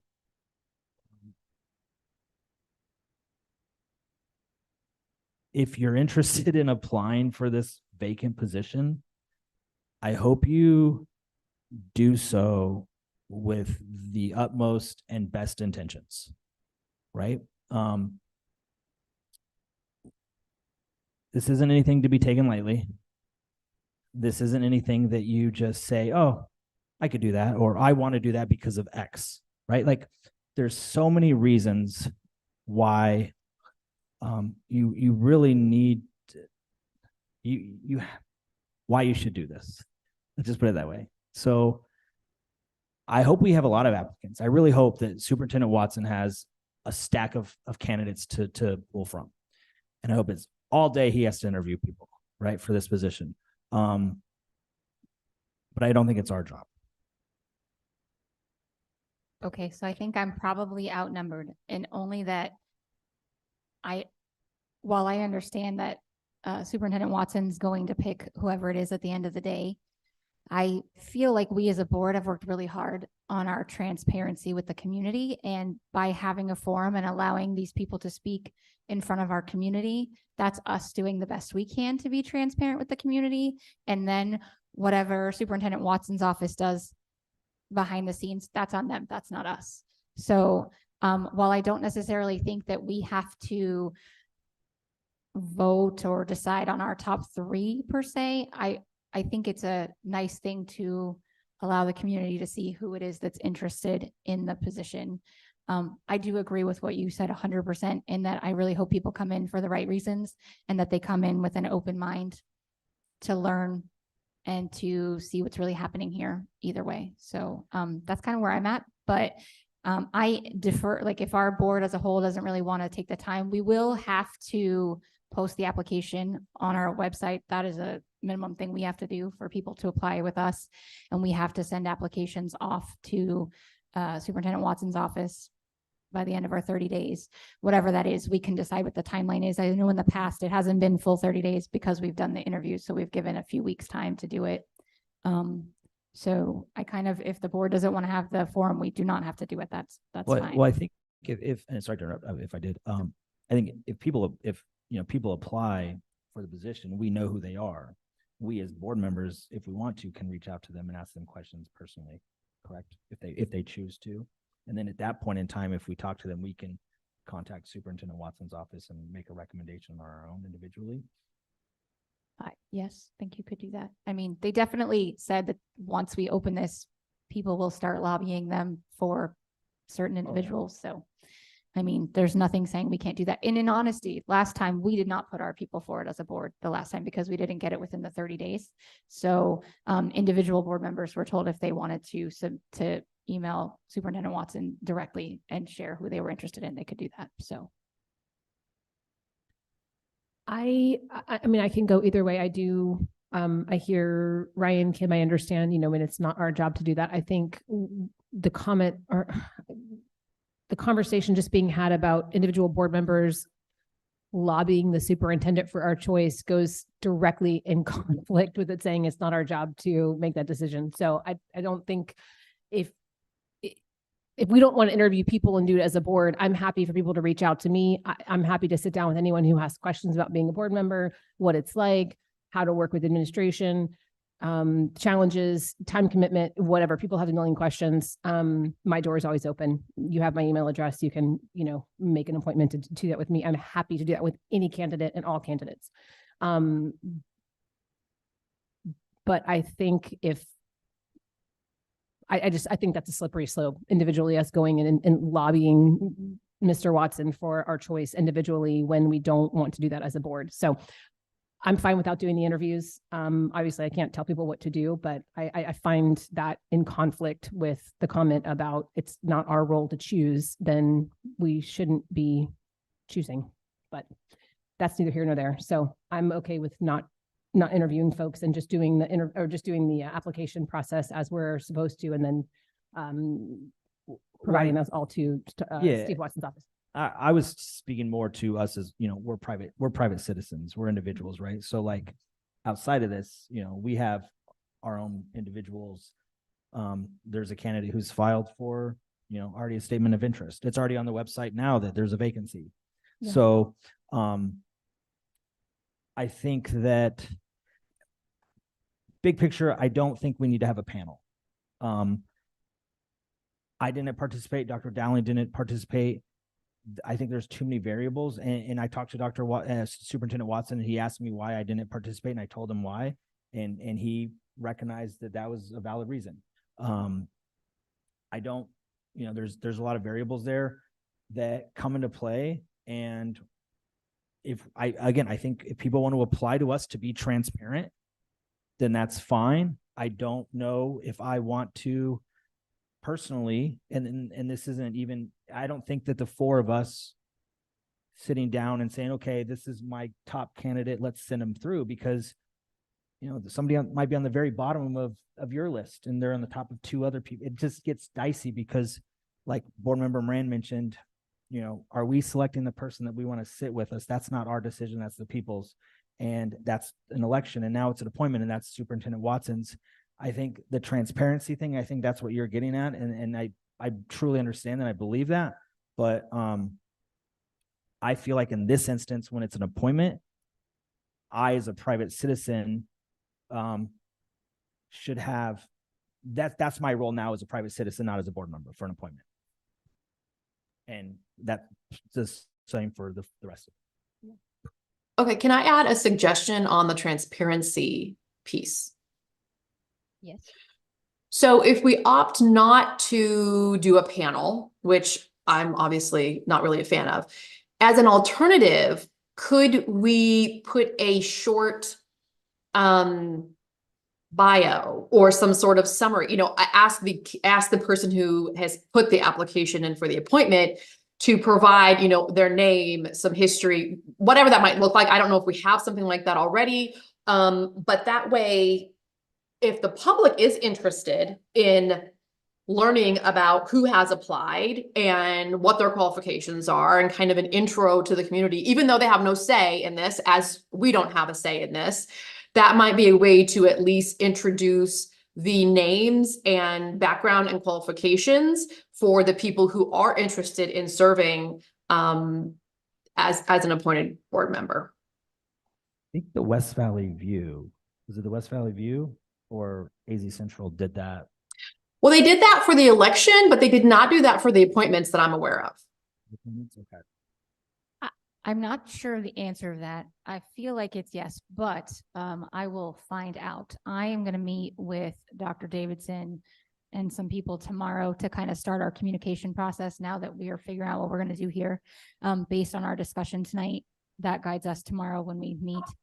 So it seems like consensus is no panel. We're not interested in doing that and just having applications come in. And I'm fine if we're allowed to see if we can post that stuff somewhere about who is applying for it, because that is public. So, I mean, if they're willing to put their name out there and be on this board, you would imagine they'd be okay with their name and that information being out there. So I would be okay with doing that, provided we find that that's okay. So, Yeah, is that I mean, I don't have any issue with that. I guess it's not our issue to be transparent. It's not our decision to make. It's Steve Watson's responsibility to be transparent about his process. It's not ours. So if people want to submit a bio, I think that's great. You know, anyone who chooses to participate, but to Ryan's point earlier, if they choose not to participate, it's not our fault if they don't want to do that. So it's hard when you can't have everybody do the same thing and it be uniformed. But again, I think offering that to people who want to take advantage of it is great. You know, put it on our website or link somewhere to that, and either their statement of interest or their biography or whatever. I think that's awesome. But I just want to make sure that people out there and the public understands that we want to be transparent because that's a value that's inherent to us. But this process is not under our control. So the transparency truly, if there is any desire for that, lies with the person who's making the decision, and that's Superintendent Watson. Okay, if nobody has any other questions or comments, I think we've gotten some good feedback so that when we meet tomorrow, we can move forward with the communication and making a plan going forward. We will move on to the next item, which is the first read policy JKD student suspension. This is going to be by Dr. Ducey.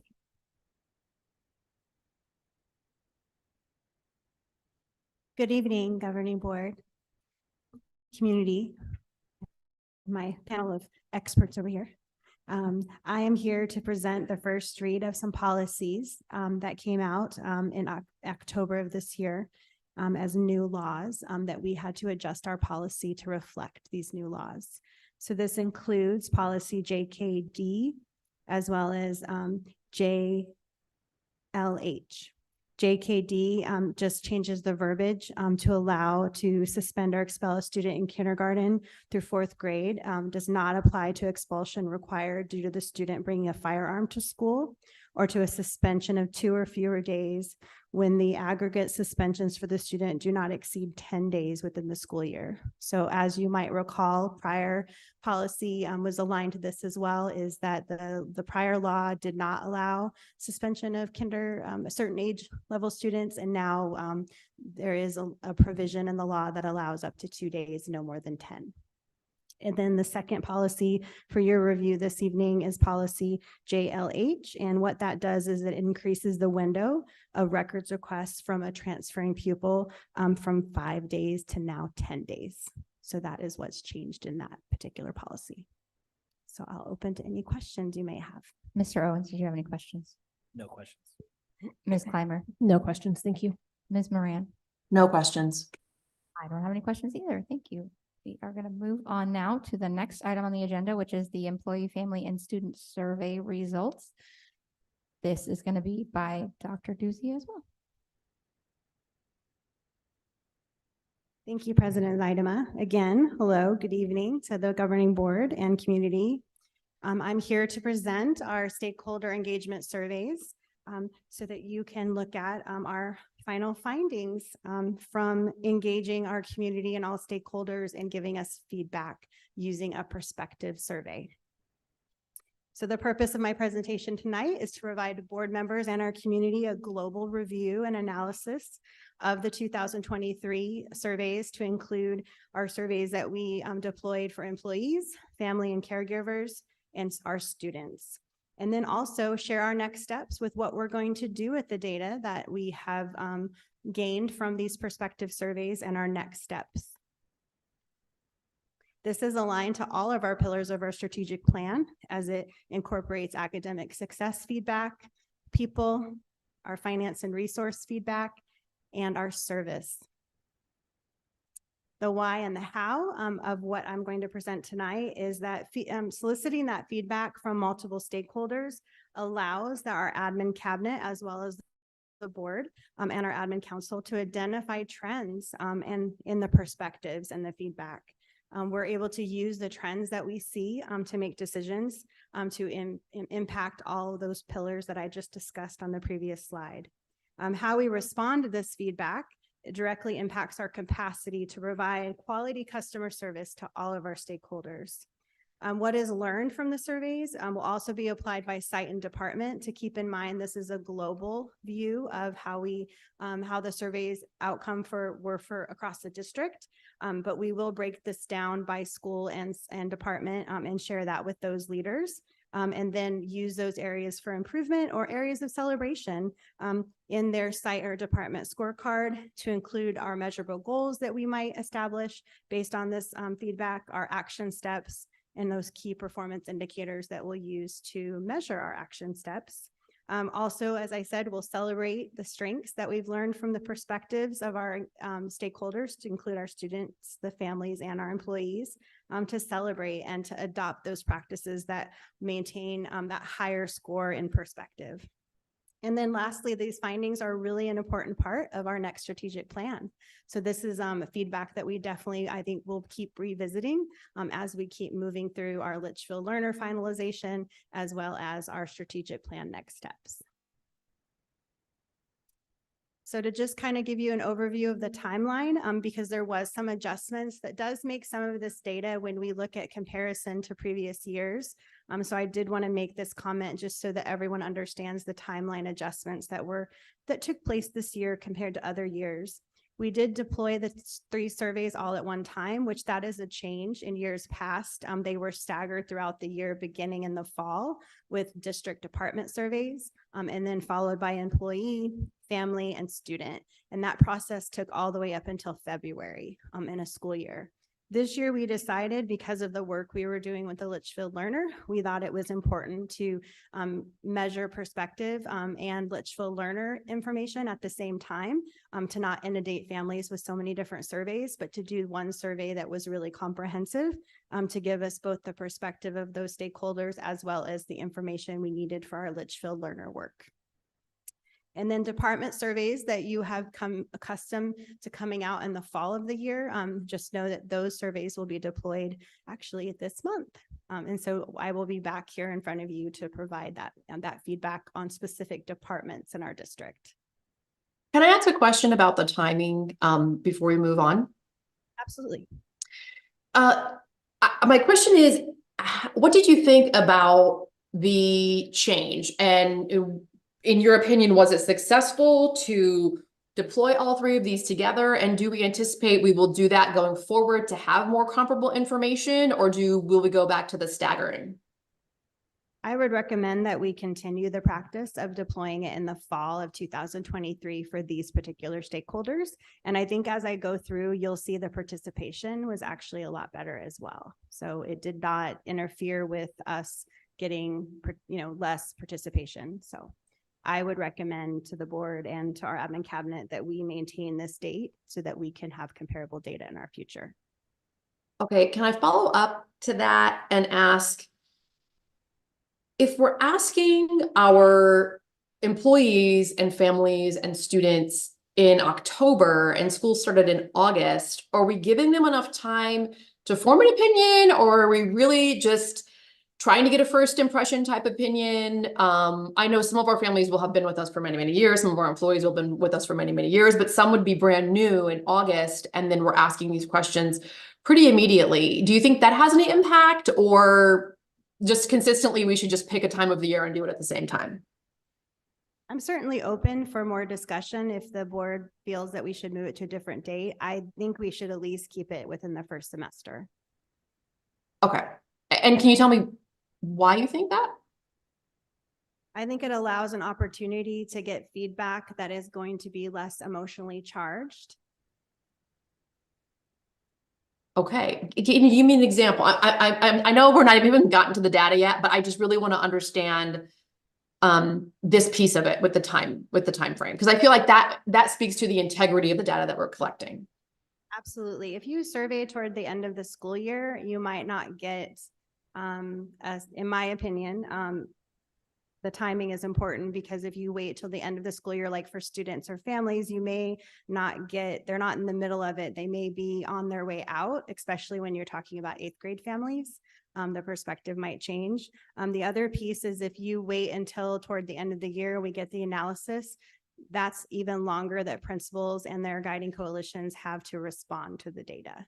So if we at least do it first semester, we have that time to make adjustments and to act. If we wait till the end of the year, we're taking this information into the new school year, and some of those changes might not be as profound or noticeable.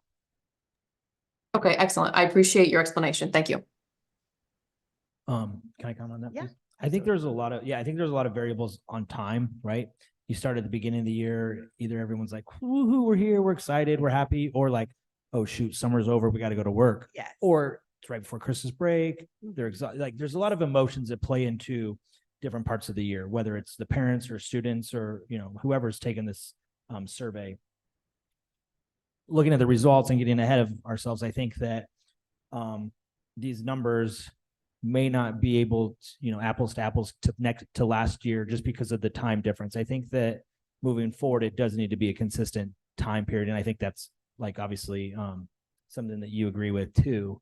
So if we are adjusting it to October, I think it'll be easier to stay consistent with that. And so I think if there is some deviation from last year's, that might actually come into play a little bit with the timeframes. But and we could even, if it's recommended by the board and admin cabinet, and we all agree that we want to do these surveys staggered, I still think we should still provide the window in first semester. And I don't recommend doing it in December. And I don't recommend it doing it early in August. I recommend doing it earlier in October. I definitely think we should start after October break. But then you get into the holidays, and I just think perspective, it changes over, and again, my personal opinion is I think getting that midpoint data, I think it's going to be the most authentic experience, because people are still living it, and the feedback they're providing is still something can be done about it. Sometimes when you get feedback at the end of something, the feedback may very well look very different. And you mentioned that you combined 2 surveys, is that correct? We put Litchfield learner questions in each of the surveys for each stakeholder group. So it was just one survey for each stakeholder group. But there were additional questions. Okay, yes, sir. so, survey fatigue at the end, you're just like, how many more questions do I have to answer? C for every, so I think those are some variables that this maybe sets the baseline now moving forward a little better than looking at years past, but. So. All right, so let's start talking about first our employee engagement results. So total count was 974 participants. So I did put a value. Now, one thing I will say before we look at these results together is that in 2022, the questions were altered, but the report Studer gave us was not. They did a comparison to the old questions and gave us the scores. So what I'm meaning by that when I share with you is in the employee survey, the way that they organized the statements to gain perception, they were worded a little differently, even though they were the same categories. Like, how do you feel about your employee, finding your strengths? That was worded differently than it is right here. So there could be some reliability interference with that. So Studer would not go any further back than 2022 for a comparison. So just know what I would recommend to the board is to use our 2023 findings right now as our baseline. So is what long way of saying that. So, but I did want to show you a comparison based on the category. So at least you can see how the perspective of our stakeholders has changed from last year to this year. So I don't know if I want to read each one, but they're displayed on the screen for you. The first 5 questions, as you can see last year in the first column, and then the 2023 results.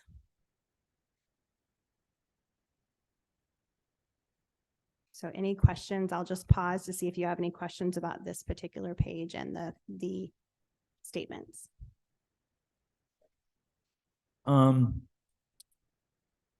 So there is a trend. Obviously, the questions you preface that they're worded a little differently. Yes. They may not be exactly the same, but there is obviously a trend. Yes. Right. And you will see that trend throughout each statement for the employee engagement. Yep. Every employee engagement. So Yes. to you or whoever, of these, are there areas of concern that you feel stand out a little bit more or were surprised by? I was or- a little surprised around maybe some of I was a little surprised to see the decrease employee perspective. And so we are actually workshopping that as an admin cabinet, and we do have some thoughts on that. I'm not prepared to maybe provide you all those examples right now, but definitely that decline. But I think the comments, when I go through the thematic analysis, the comments, I think it will speak to the decline better than I can just by looking at the numbers right now. But I will say that with more clarity and higher expectations, sometimes there is a decline in perspective when those expectations are clear and more defined. So I don't know if that's the trend, but definitely something that we have talked about as an admin cabinet and want to further explore. So when there's less gray in your job, yes, and all of a sudden you know exactly what you need to do and you don't want to do that, or maybe it's new and it was always kind of expected, but now it's defined. It Your may job, be- you're not as happy anymore. it may be Do we have contributing. do we get access to those comments? I have a thematic analysis of the comments, and we can talk about if you want additional access, but I'm not going to do that in a public forum just because it does have people's names, and these surveys are used as part of the principal evaluation. So I will comment as well as just, as I said, the clear expectations, but I also will comment that some of the themes that you see in the comments, because I went through a thematic analysis last year of all the comments, and the themes are very similar to what they were last year. So it could also be fatigue of the same, like we're repeating the same problems and feeling maybe there's not a solution, or, and things evolve and change and under new leadership, and people do the best they can do with what they have at the time. But if a staff member feels that the same problem keeps being brought up and there hasn't been a solution that to meet their satisfaction, they might feel more frustrated. So, but I can't speak to, each one and what may have scored lower, but I'm just more giving you a broad sense. But the themes I think will help you more than this data. So. Thank you.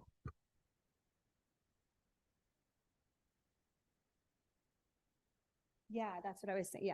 Yeah. So, but I'll go ahead and then we'll go over those slides, the thematic analysis. I have one question for you. I don't need to go through everyone individually. I do think that some are probably more concerning than others. Some of the decreases very minor and others are not. One that sticks out to me, and I don't know, again, you'll probably give me some additional analysis to this, but just number 14, I would recommend that parents select my organization to serve their child. Yes. That's disappointing to me, right? I think it is to all of us probably that you would work in an organization that you wouldn't recommend to others is basically what that's saying. Yeah, and that's a decline. And Yeah, I mean, quite honestly, to look at the original one, I wish that was higher. And then, to see that we're going in the wrong direction. So again, no blame or anything. I'm just picking that one out specifically because I feel like, to your point, some of that is perceived unanswered frustration Yeah, and I or wanna- lack yeah. of solutions or something like that. Yeah. And some of that is systemic to public education. It's not Litchfield, right? I mean, some of it is Litchfield, but some of it is larger issues that Well, and I do want to make sure that make it clear that this is the employee's perception and perception is reality. So when we have a decline in a survey compared to, and now again, remember the phrases of the questions are a little different, but still, we still need to acknowledge that there's a decline and we need to respond to that with our employees. And we've already started putting action steps in based on those same themes last year, because there's some fixes that are very quick. Right? I call them quick wins, right?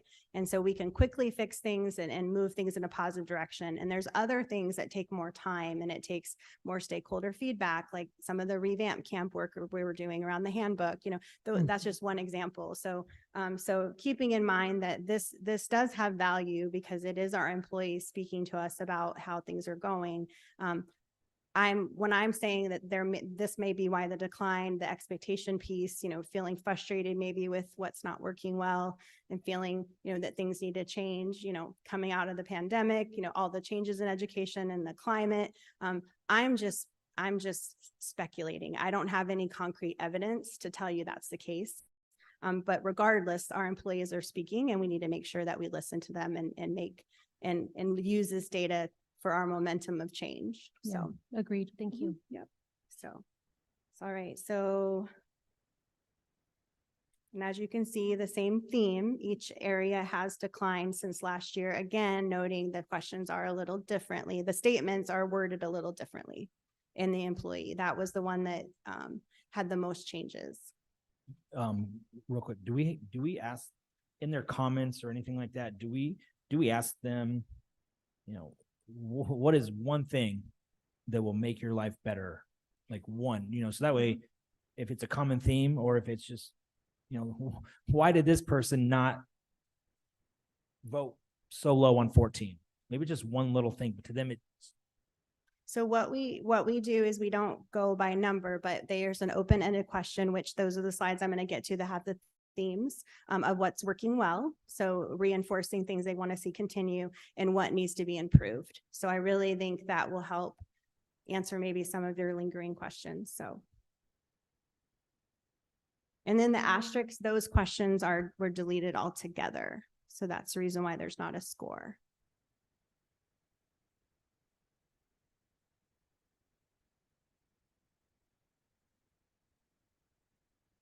And then this is the overall average for the employee survey. Can I ask a question on this overall score? Yes. Obviously, our goal is to always be improving, continuous improvement. That's what we're going for. But, when you look at this overall score, it's 4.04 to 3.91. It's very close. It would round to the same number. Is it 3.91 success? According to Studer, yes. Now, according to this group, no. Okay, that's fair. Is it not success because it's a decline, or is it not success because we're not going to be satisfied unless it's a 5? We really want it to be 4.5 or higher. Honestly, that would be your paradise, right? So that would be optimal. Now, Studer says anything above 3.5, and I'm going to actually show you the next chart might answer that a little bit. So I'm going to go on to that.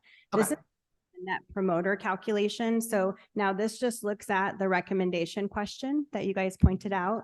So how likely would you recommend your organization as a good place to work? And then how likely are you to recommend your immediate work environment as a good place to work?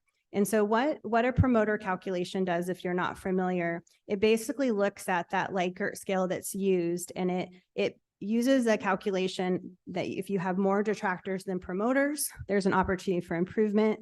If you have a score of 0 to 30, you have good performance, an opportunity for improvement. 30 to 50 in this promoter score, you have strong performance and you sustain and grow. And then 50 to 100 in that promoter scale is excellent performance and you sustain. So as you can see in the first question, when we look at our promoters, our passives, and our detractors, you see our overall score would be in the good performance, but there's opportunity for improvement. So when Studer looks at that, that's a good score, but there are areas that you need to identify and improve. And in the area of how likely you recommend your immediate work environment as a good place to work, the promoter score was strong, meaning strong performance, but you need to sustain or grow in certain areas. So I don't know if that helps with those particular two questions are the only two questions that Studer breaks it down like this. But I found it helpful to know, okay, where are we at compared to where we should be when we talk about people that are promoting us as a school, people that are maybe becoming a little more passive with their feedback, and then people that are detractors, meaning they're not happy. I have a question just reading this. I mean, I understand the calculation, how that works, but I'm confused when I look at the first one and it says our promoters are 46%, passives are 30%, and our detractors are 23%, but our net promoter score is 22. It's a score between That's- negative 100 and positive 100. So it's a calculation that Studer provides to us. So our score is a 22.43 based on how our data is spanned out between the promoter score 9 to 10, passive 7 to 8, and our detractors that would score us a 0 to 6. So it's a math calculation. I don't have that here for you to explain it further. I'm just saying, but- just like, I'm just looking at big picture that if you look at the bottom one, that makes more sense to me because you're seeing, right, you have 50%, you have 20%. Those numbers are really similar. And yet the one on the top is much lower, significantly lower. Mhm. So I'm just saying overall, I don't need to understand the math to Yeah. see like they don't look the same to me. So I don't understand that, but I don't need to know the math. I'm just saying, I don't know why one is good and one is strong when the numbers look very similar to me. Well, I can provide a little bit of information on the calculation. So basically for the net promoter score, they throw out the passives. So they're basically saying, if you're in the middle, we're going to discount you. We're only going to look at how many people are really for us and how many people are not for us. And we're going to look at those two things combined. So it's really the 46.11 minus the 23.68 is going to get you to the 22.43. Okay. Okay, I'm following. Thank you. All right. So then we look at the thematic analysis. Again, this is looking at those two questions, what's working well. So really identifying what are the themes that our staff are saying, this is the reason why I'm giving this a higher score, right? This is the reason why I'm happy, what's working well at Litchfield, and then what needs to be improved upon. So what's working well, the themes were collaboration and teamwork. Many responses highlighted strong collaboration, especially at their grade level, department or department team level. The teachers feel supported by their teams to plan, to share ideas, and to problem solve together. Another working well thematic theme was supportive leadership and communication. Numerous responses mentioned supportive administrators who maintain open communication and listen to their staff for input and concerns. A focus on student was also a major theme. There was definitely a shared mindset across all schools that we put students first and at the center of decision-making. So this was a significant pattern shared by many employees. And I found that really to stick out with probably as the most predominant theme, which is interesting when you look at some of the actual scores. Also, professional development planning time. The early release days were also commented several times through the thematic analysis. Protected planning times are valued, allowing collaboration, reviewing data, improving the teacher practices or employee practices. Positive culture and community was also noted as a theme. Overall, positive, welcoming school, positive relationships, family environment were all phrases that were frequently used as working well. And then the last working well theme that was determined was data-driven instruction, and then using data to group students, drive interventions, and adjust instruction and promote growth was also noted as working well. So then when we looked at what needs improvement, we look at those themes, right? What is standing out as a theme and a trend from our employees. Communication was a theme for improvement. There was a strong indication that improving communication at all levels was a need between district, schools, school leadership and staff, and then also among staff themselves. Support and resources was also an area for improvement. Many comments about needing more and updated resources, for example, technology, facilities, infrastructure, additional support personnel, specific comments about our placement processes for students with special needs, behavior, special education, as well as intervention. So just those supports that we have in place, and then also reallocating those resources. Time and workload was also another area. Overwhelmingly, these staff did feel overloaded. So, and that's why I wanted to use this more maybe as stronger evidence of why the scores declined. This is a theme that I didn't notice in last year's surveys. I didn't notice as many comments of overwhelmed, burnout. So definitely this could contribute to your perception, right? Is that you're feeling those things, you're going to have a more negative outlook and you're going to share your perspective in that way. You know, not enough time to plan, collaborate, prep. There's a pattern of comments requesting Wednesdays be early release every week. And then many participants also asked leadership to consider 4-day work weeks. That was also a theme. Employee perspective, also compensation and appreciation. Again, this was a category that I didn't see a lot of comments in the themes last year, as many as this year. So really looking at the perception that there's lower pay, lack of raises, with inflation, the feeling that salaries aren't competitive. Many comments of the staff not feeling valued or recognized was also a frequent theme. Again, this category was not as frequent last year. So again, impacting your perception and your feedback. Student discipline and accountability. This was feedback that was a common theme, and that's why it's been part of our scorecard goals. As a team, Jen, Ben, and I have had this on our scorecard to address this concern, but it continued to be a theme in this survey because the staff haven't seen the changes yet, because some of them were easy fixes and some are taking time to make those changes. But concerns with consistent student discipline procedures and accountability, pattern that staff do not feel supported with disruptive students, unsafe classroom behaviors.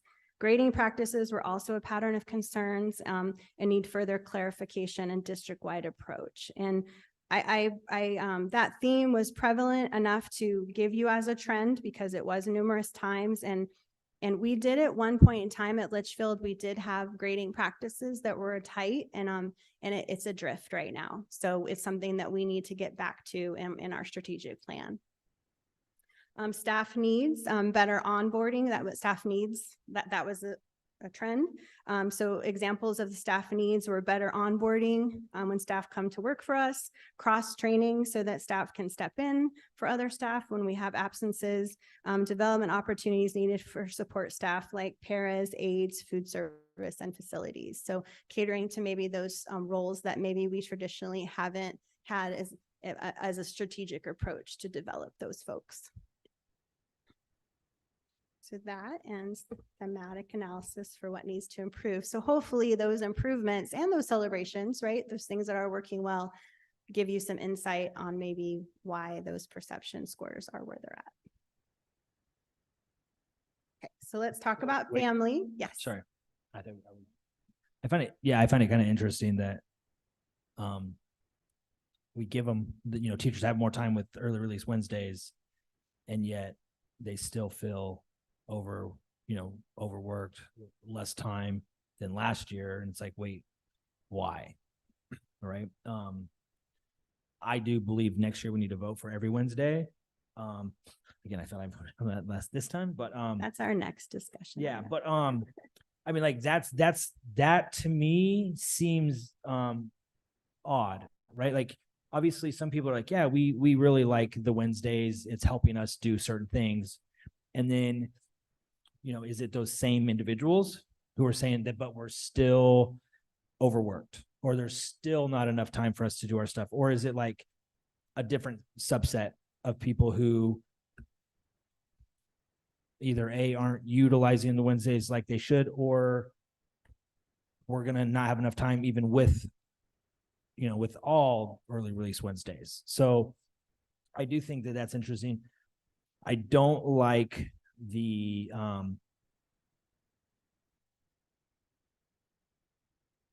I do not like that staff do not feel supportive with disruptive or unsafe classroom behavior.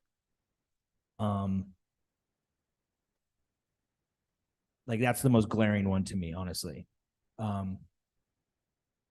Right. Staff who make a decision based on the classroom that they're in charge of and all the pupils that they're in charge of need to feel supported if they have a disruptive student who's disrupting others' learning.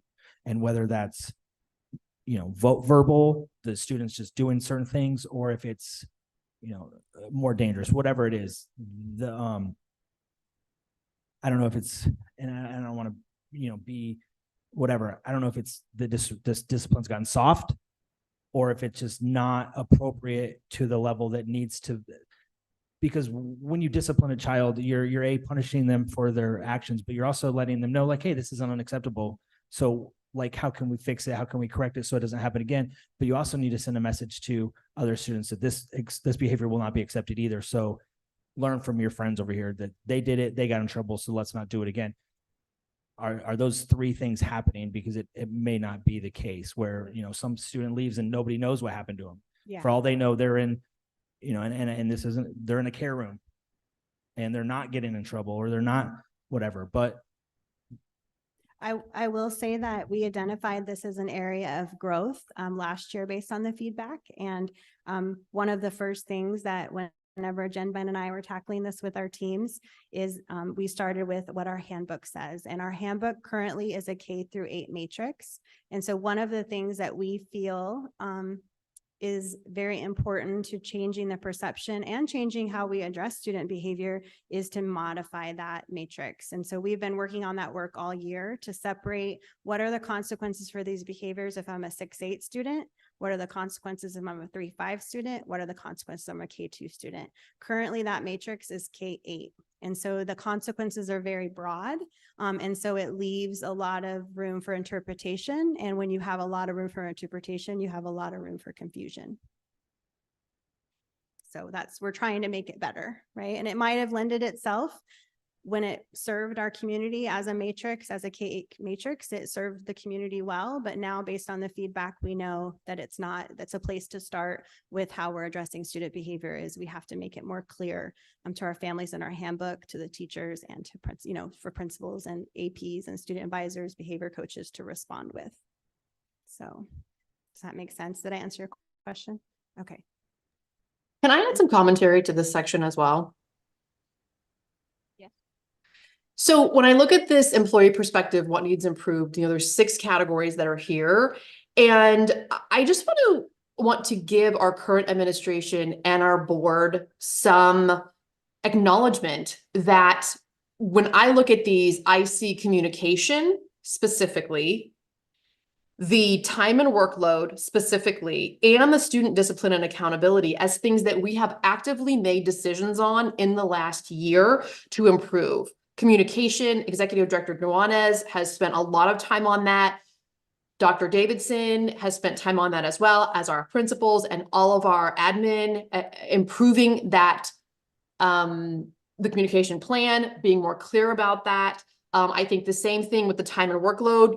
We did respond to teacher burnout. So I am surprised when I see that staff are feeling more overloaded now. The whole point of that, in addition to the guest teachers and the additional aides that we have provided funding for, was to relieve additional burnout and overload. So I feel like we've been responsive in that respect as well. Maybe it's going to take more time for that to fully be implemented. But I also think, to Dr. Duzzi's point, the student discipline and accountability is something that we are working toward and will take time to implement.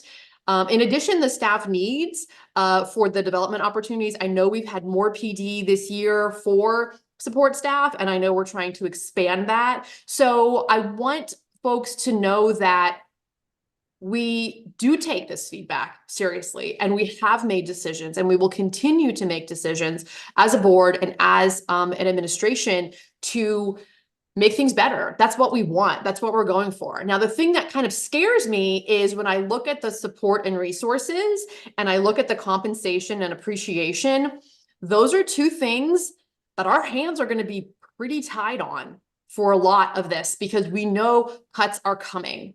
So again, we're going to do everything we can as a board and as an administration to be creative and be as opportunistic as we can to provide those support and resources because we want you to be successful. Your success is our success, but there could be some compromise or some outside the box thinking to get there. And we've had some of that in the past, but I think, when it comes to resources and compensation, I'll go back to what I say every time, which is we only have the money that is given to us through funding.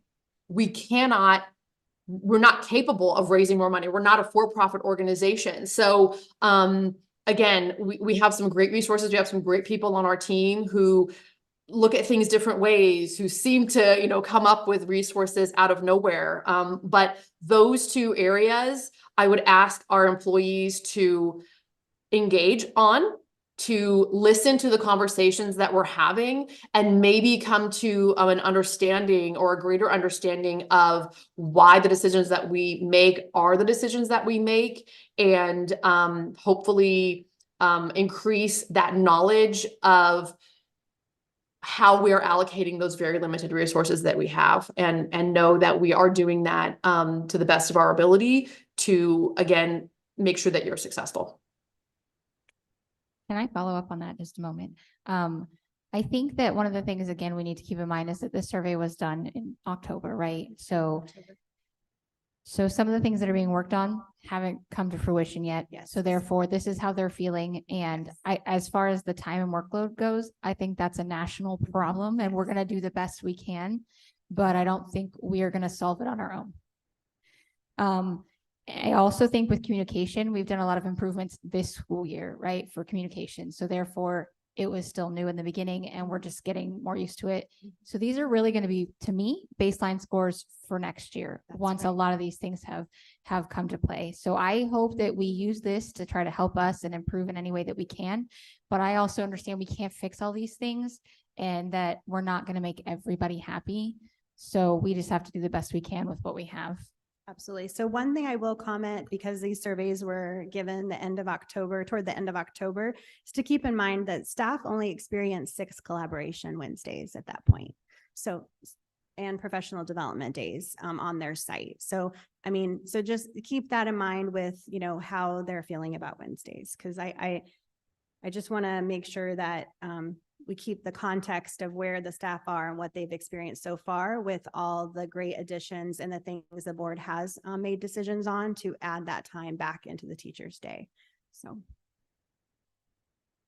Dr. Davidson, did you have any? Dr. Doozy, the comment that I have is one you will address later on really how we're taking this to the next steps to engage a change process at the campus level right now. But what I wanted to highlight is that many of you were here with us when we did new employee orientation in August or late July. This cafeteria was packed, and I joke with some of the team members here, but I'm not really joking when I say I'd really like it only to be 10 teachers in here with me and board members as we talk about working in Litchfield. Now, my hope over time, and that's why I appreciate that conversation regarding baseline data, because not only did we get more teachers to respond to this, we had many more new teachers than I would certainly want to have over time. So I'm hoping too that this data will change in a more positive way once people really do feel and do see what we're doing here in Litchfield Elementary. And we want to make sure our employees feel valued in the way that we're serving and asking for their perspective. So that's why we really want to honor these scores and honor this feedback and make change to make their jobs and their experience a positive one at Litchfield. So this data is important, and data like this is it kind of hurts a little bit, right? It does. And especially when you think, okay, we're making these decisions, and you get feedback, but feedback is what makes us grow. So if you don't know, you can't grow. So Wow. All right.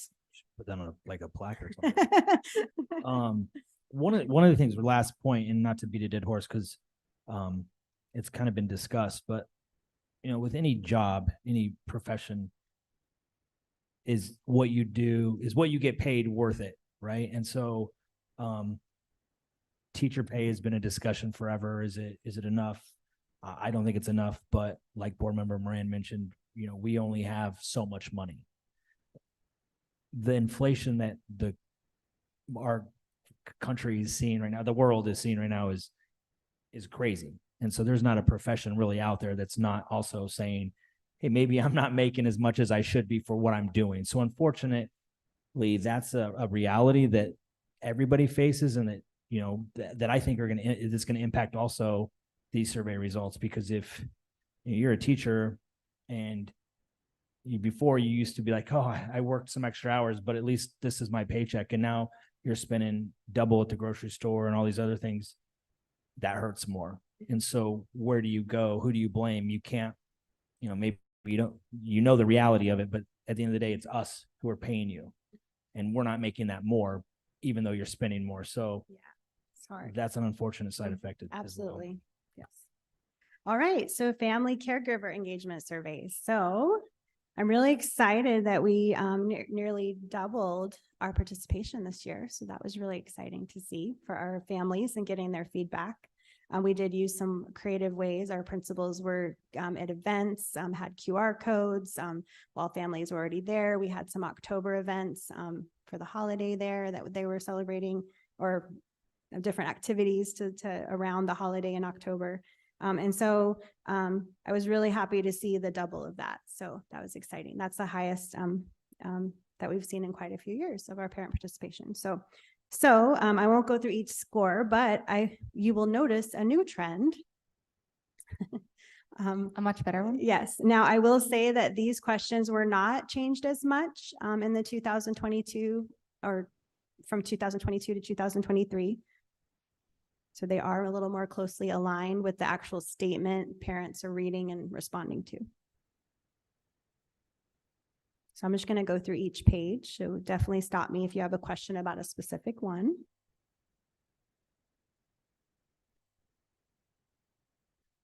I don't have any questions about specific ones, but I will say, I think a lot of these comments or the questions themselves demonstrate specific work that is being done at the campus level to make parents and families and students feel this way. Mm-hmm.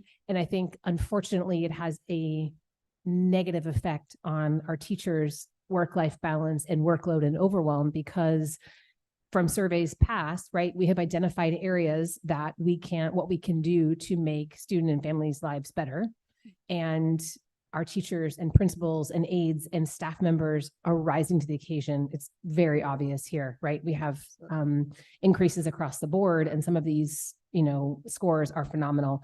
But I think, unfortunately, right, those are not mutually exclusive, right? You're going to have one that goes up and the other one is going to go down, because the people that are making this happen are the ones that are having the challenges with overload and overwhelm and work-life balance issues. So I can see how that's going to be a struggle for us to continue to keep these scores very high and keep the expectations on our teachers and admin and staff to continue to do what they're doing, but also only be able to provide so much reprieve from that overwhelm and workload. So I agree with you. And whenever the trend about being valued and appreciated, this should make our employees feel valued by our families, because these are phenomenal scores. Studer was like, this is unheard of.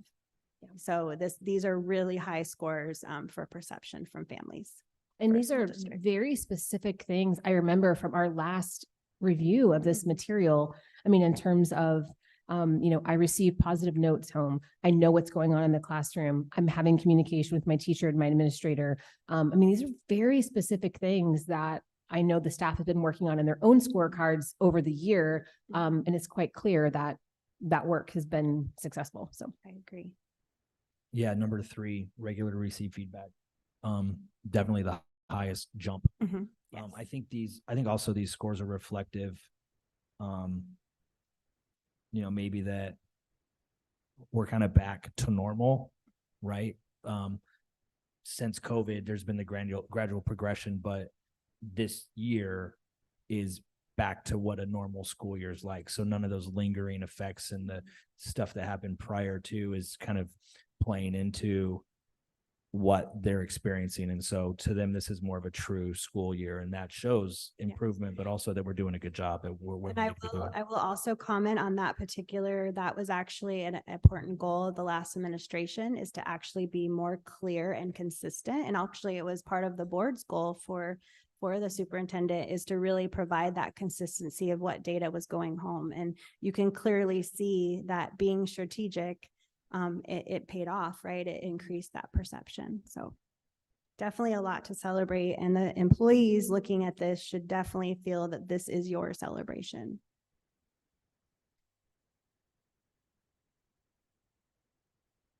So I'm going to move on, unless you have any other questions about scores. I'm going to go over the themes for what's working well based on our family perception and what needs to be improved. I don't have a question, but I just want to make one comment about these scores. The biggest thing I take away from it is I don't care what some people have said in the past, our parents like what we're doing. They like our schools and they are happy with the education that their kids are getting. So, and before I go to the comments, I actually forgot, there's the last thing I also provided to you. And I don't know if this was, I'm not sure if this was provided in the past, but I thought it was important to provide these scores for that promoter. So again, promoters, passives, detractors, and as you can see, LESD is in the excellent category, performance and to sustain. For both the question of how likely would you recommend as a good place for your child to learn, and how likely would you recommend your actual school.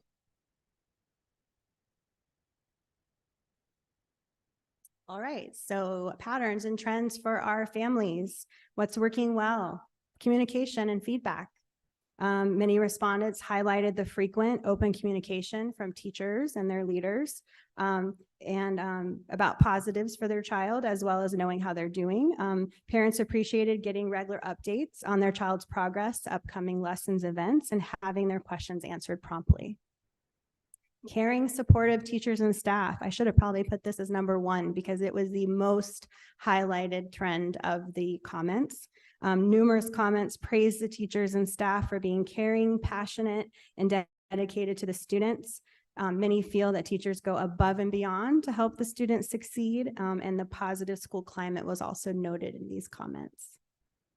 Academic growth and support was another working well. Respondents are pleased with the academic rigor and skills their child are gaining.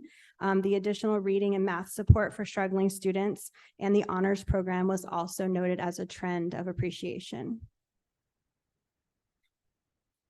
Addressing individual needs was also commented as working well. Customized learning plans for students on IEPs, the one-on-one support our students receive, and interventions for special needs students were highlighted in a very positive light.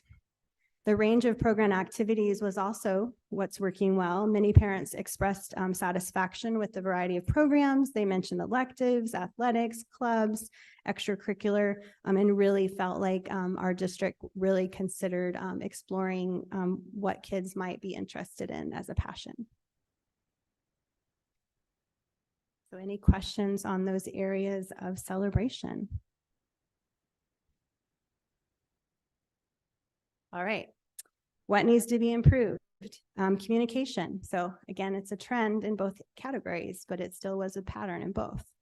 Many parents express a desire for more regular individual feedback on their child's progress, strengths, and areas for improvement.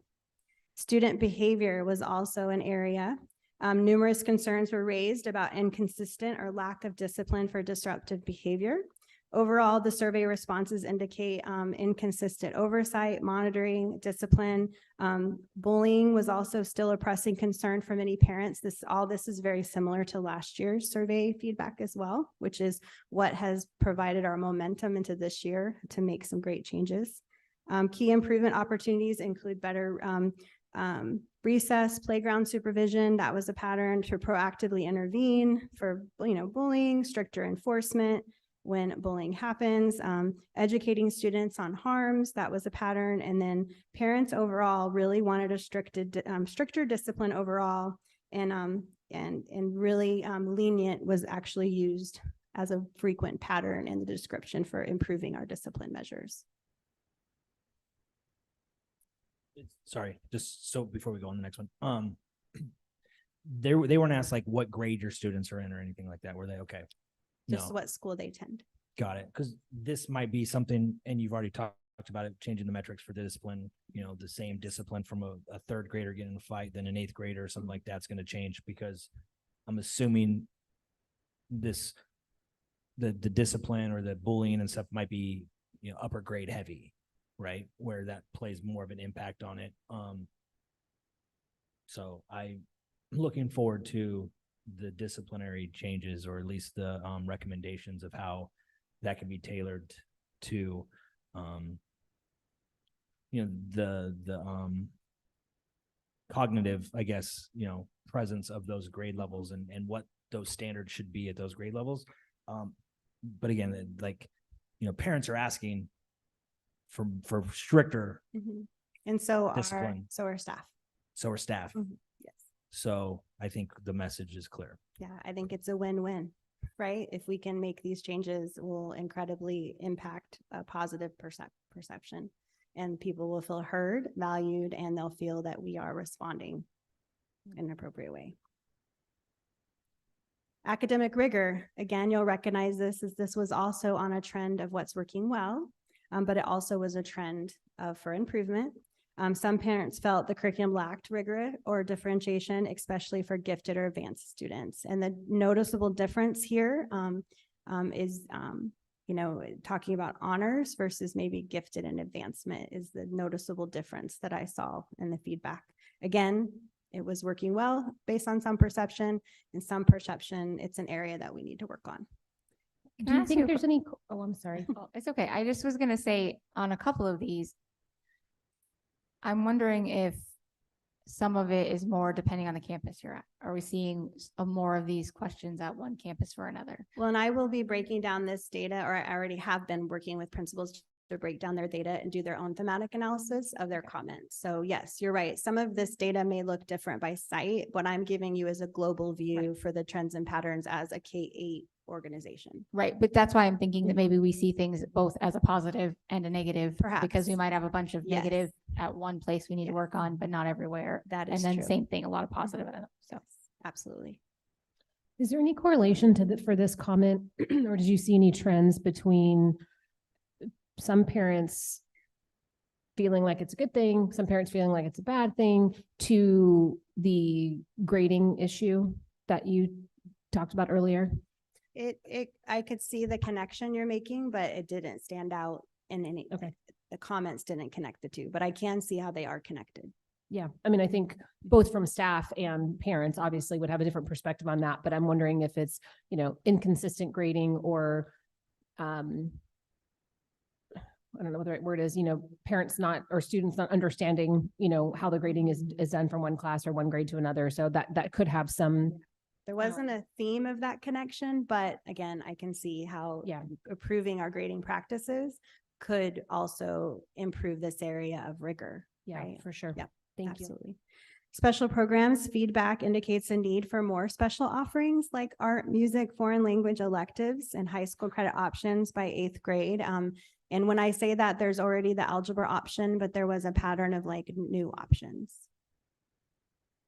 And then facilities were another area, and comments highlighted building maintenance issues, lack of AC, outdated amenities, which again, I guess the bond passing, we actually have an action plan for that. So that's pretty exciting.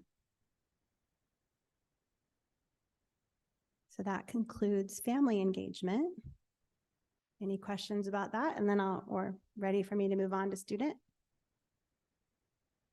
Okay, so the student surveys are a little different because the kiddos do not do an open-ended question about what's working well or what needs to be improved upon.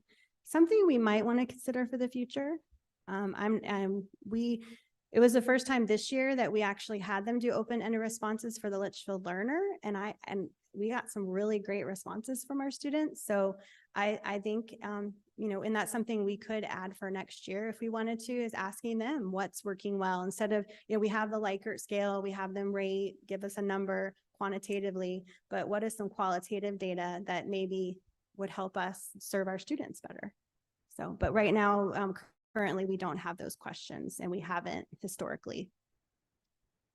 Yeah, I think that could be helpful. Mhm. I think young kids especially are brutally honest, Yes. right? So. Yes.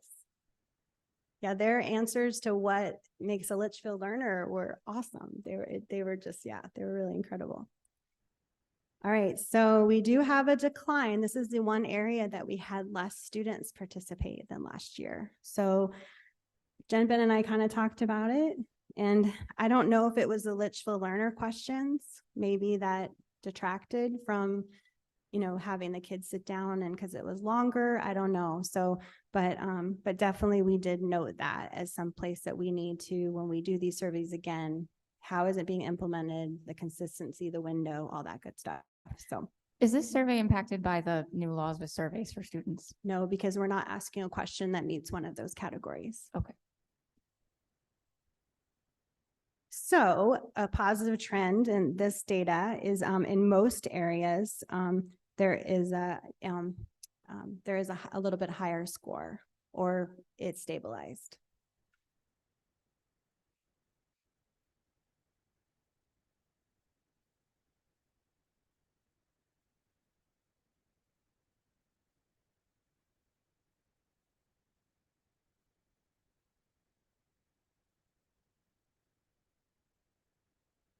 A couple of them were a few points lower, but not statistically significant enough to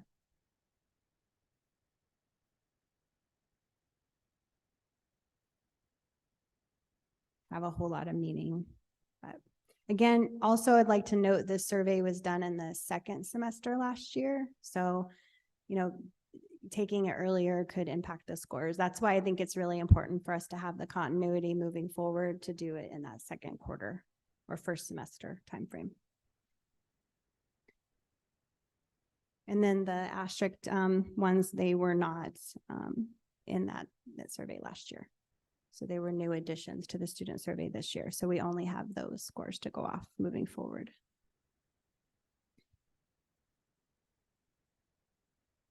What I'd like to recommend when we bring surveys back to you next year is that we use this year as a baseline like we talked about. So I wouldn't be bringing 2022 scores. I would just be bringing 2023 and 2024. So the overall, as you can see, it stayed exactly the same. And interesting enough, it stayed exactly the same, but there were a few more new questions. So again, the reliability of comparing this survey to this year is a little more tricky. So this is the promoter, passives, and detractors. Again, we're in the good category, which means we have good performance overall, but we do have opportunity for improvement for our students' perception of their experience at our schools. All right, so putting it all together, unless you have questions about the student, we'll move forward. Okay, so what did we learn? So the highs of our perception is in our employees. They do believe their work that they do does positively impact other people. And I'm glad that they do feel that way, because it certainly does. And then our family and caregiver, our highest was I'm treated with respect at this school. And then our student survey highest as an organization was I believe my principal is a good leader. And then the lower areas for each of the surveys, our employees, I feel that organizational level resources are allocated to maximize effectiveness across the organization. For family, I receive positive phone calls, emails, and notes about my child from school. So that individual touch versus maybe a scheduled report. And then the students, I feel students are nice and show respect to each other at my school. I feel like those are the same two that were the low ones last year. However, obviously the family one is higher than last year, but I feel like those are the same two. So it's definitely something we should keep working. Yes, I agree with you. Many schools that I receive positive phone calls and emails is actually a scorecard goal, and they've already put things in place, action steps to make improvements in that area. Many of my principals and their site leadership have that as a goal. As a parent of multiple kids in this district, I can attest that they are doing that. Okay, good. All right, so if we put it all together and we say, okay, what are our themes? If we look at employee, we look at our families, we look at our kiddos, right? Communication. So there's a clear need for improvement in communication at all levels, including district to schools, administrators to staff, and staff to families. Strategic goals moving forward, we really should be increasing our transparency. And I feel that that's something as our admin cabinet, we have really worked hard this year to do. We've made some pretty significant changes to the way we communicate weekly with our leaders, with our Litchfield link. A more proactive in our outreach and developing consistent channels, messaging templates, which goes along with the work that we're doing in communication, feedback loops. So getting feedback other than just this once a year survey, what other ways are we, gaining that information from our stakeholders? And then the communication specifically about the individual progress of students and their grades. And then support and resources was also a theme that was linked across the stakeholder groups. Many stakeholders noted shortage in staffing, interventions, facilities and technology, and resources to fully meet student needs. Our strategic plan moving forward, it's recommended that we prioritize auditing those resources and aligning them with our goals and securing additional funding where gaps exist. So looking at, okay, what is it that we need to accomplish our goals in our strategic plan? And what are some optional grants or funding that we can do to secure things to make those things possible? And I think that's work that we have ahead of us in our strategic plan. Student behavior and accountability, and it's impacting the overall school climate. Several groups raised the concern about inconsistent student discipline. I already talked about, the bullying, the disruption, and then also the trend in the employees' desire to define grading practices, which I made that connection, just like you did, Governing Board Clymer, that if we define those practices, and that's going to help our parents have a perception that they're informed and they know how their child's progressing, and they also understand the rigor or where their child's at. And then also strategic objectives can focus on clarifying discipline policies, restorative justice programs to reduce bullying, more supervision, and grading practices being more clearly defined. And then employee overload. Employees, again, as I shared with you, they do feel overloaded with initiatives, paperwork, and tasks, leaving little room to plan and collaborate. As part of our future strategic planning, it's recommended to conduct efficiency reviews to really eliminate maybe some redundancy or unnecessary work that our educators or our staff are taking on. So that way they can better allocate time to things that really drive positive student outcomes. So our next steps is moving this data, these themes, these recommendations of our strategic plan into action for right now, because we're still under the same strategic plan and we're going to be looking at these steps in our future. But right now, what are we doing with this information? Results do vary by site and department, just as you, President Zeidema pointed out, that each school does have a little bit different results and does have some themes that are unique to their campus. And so those teams are looking at that data. They are analyzing the themes and they are creating what's working. They're identifying what's working well, so they know what to keep reinforcing, and they're identifying their lows and what they can do to change it. And then that's reflected in their scorecard goals. So they might be adding additional scorecard goals or adding additional action steps if they're not accomplishing that goal the way that they hoped. And then the survey results will also be used part of our mid-year evaluations with our leaders. And then admin cabinet will use these results to also reflect in our scorecards. So what are the things that we need to establish as goals and what action steps do we need to take as a team? And then these findings will also be used as we build our next strategic plan, because this is data that will move us into 24-25 school year. All right, so any questions? Mr. Owens.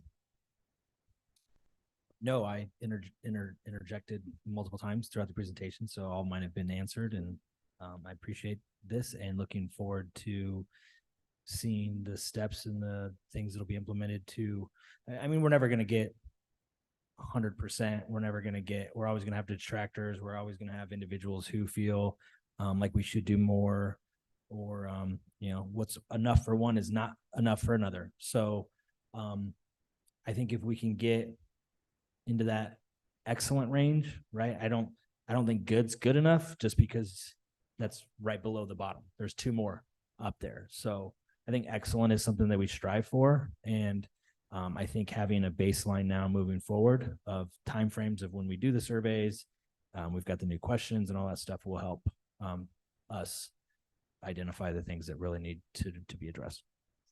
Thank you. Ms. Clymer.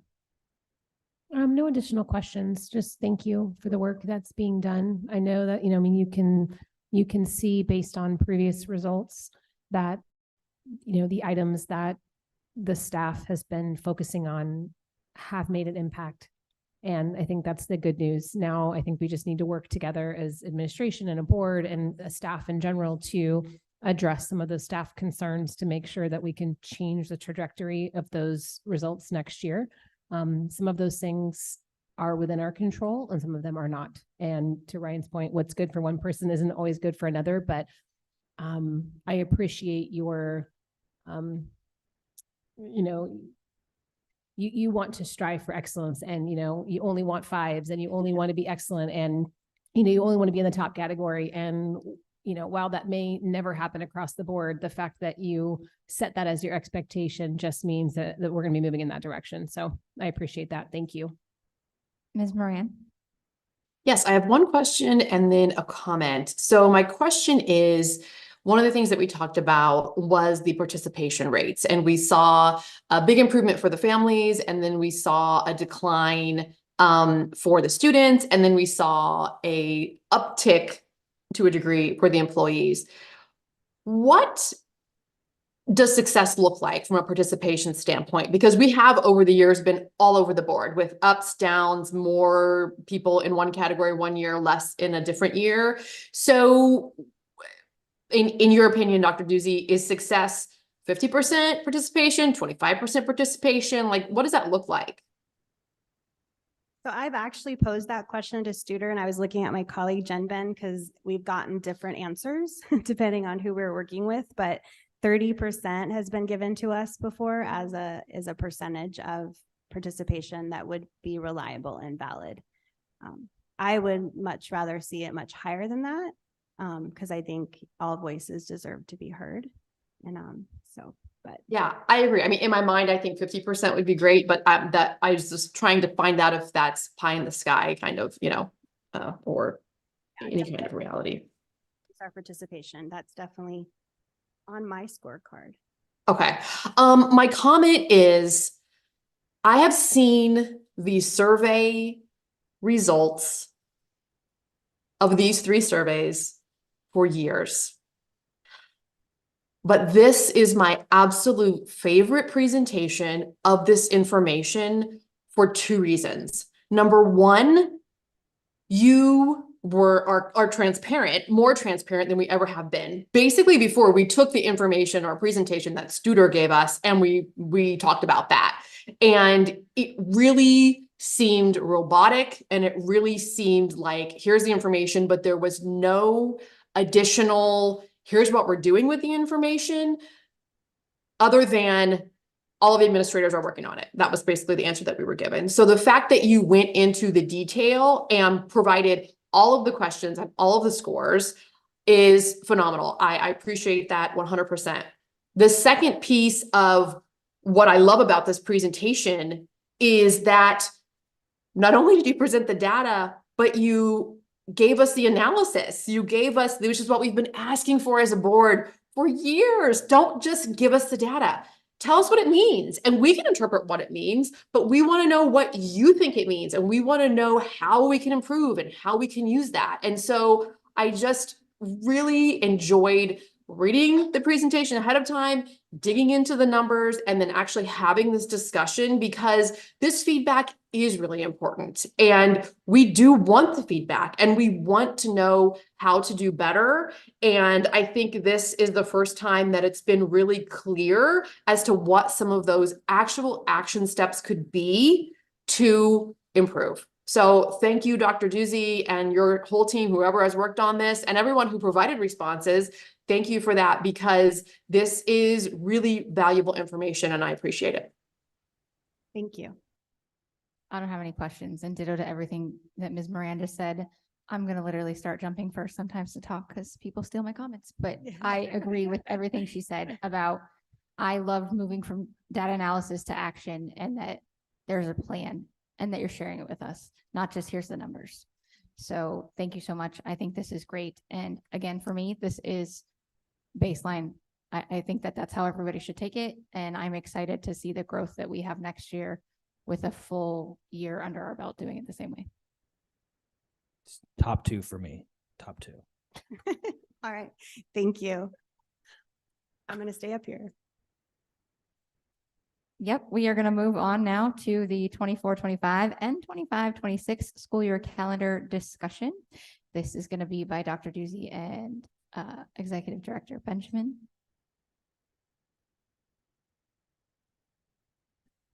Do they have something to put up for us? They do. They're going to get it.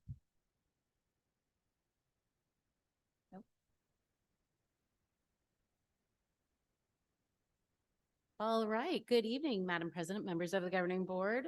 Tonight, we are bringing a possible school calendar for next year. This is just a discussion item. We want to get your feedback on what we'll be presenting so that January 30th, we can bring back a recommendation.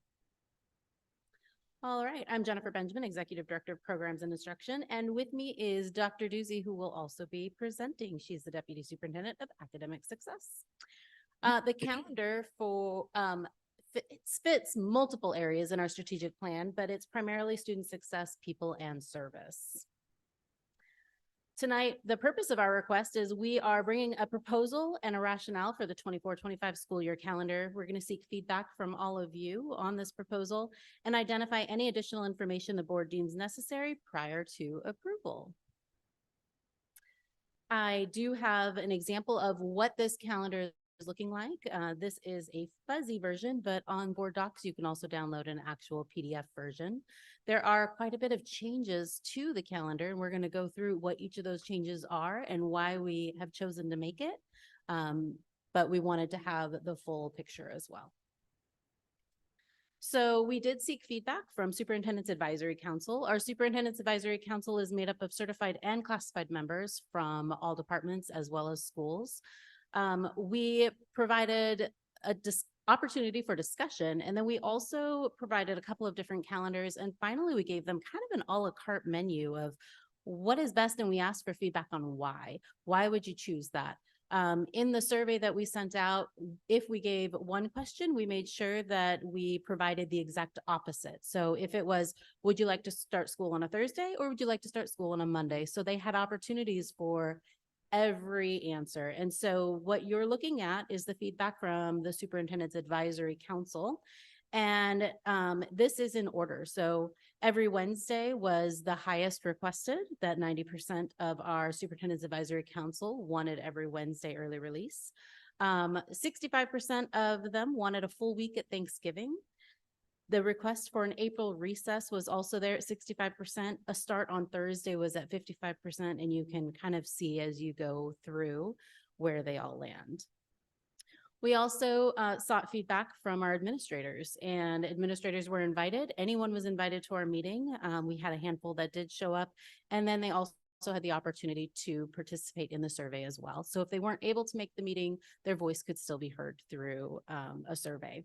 We did the exact same survey that our SAC committee was able to have. So we also were able to gather their information. Every Wednesday was 100% of our administrators.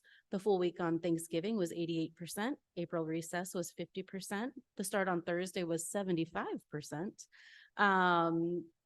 Keeping full day in services on a Friday, we also had an offer of moving it to a Monday. Principals didn't really seem to care as much. Our SAC committee would prefer to keep those on Friday. And so you can kind of see how that went on. Additional feedback, because we also gave them an opportunity for an open line where they could just put if there was something that we missed or something that they wanted us to also consider that was not on the survey. It came out to work-life balance.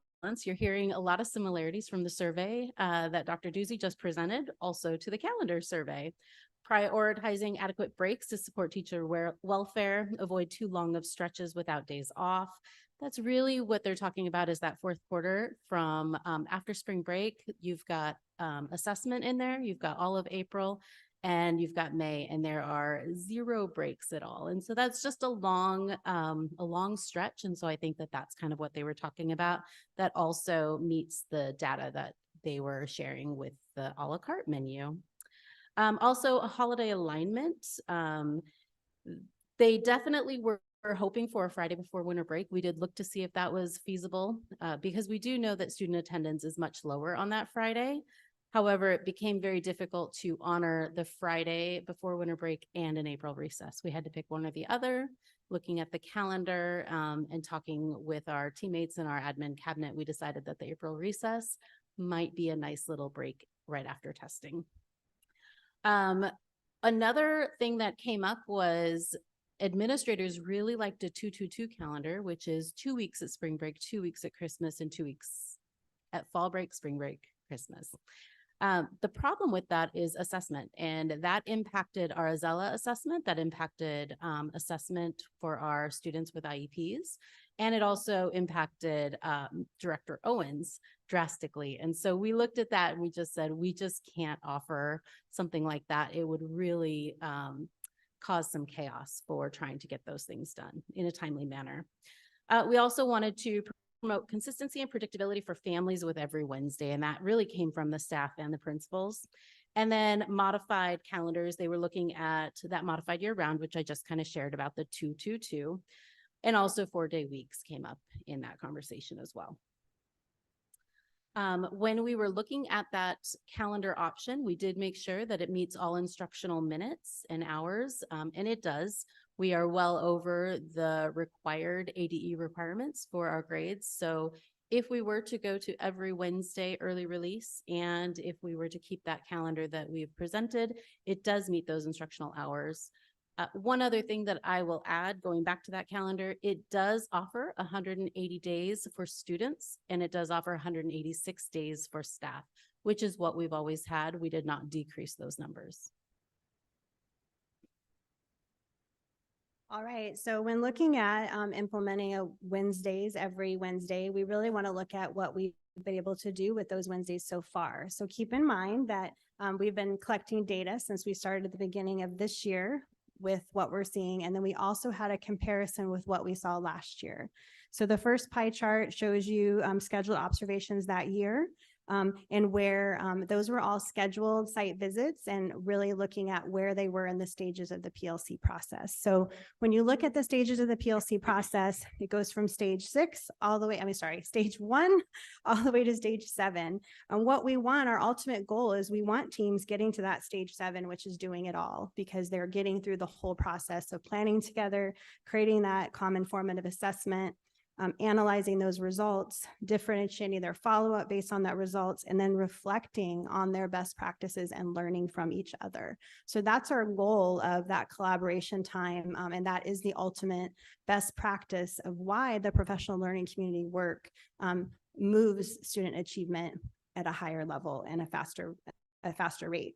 And so that's where we want teams to be. So if you look at the data we've collected so far, now keep in mind, this has been at this point in time when we collected this data, this was 5 collaboration or PD days that were provided. Remember, some of those days that we had given were, or not given, but we had allocated as an early release were district assigned days where we did district training that we were required, different initiatives that we have going on that required training.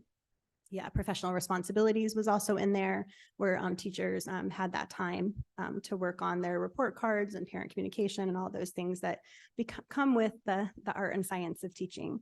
And so looking at that, we definitely see that we are moving more teams to that higher phase of stage 6. So we have, as you can see, there's a lot more people getting to stage 6, which that means that they had to get through stage 1 through 5.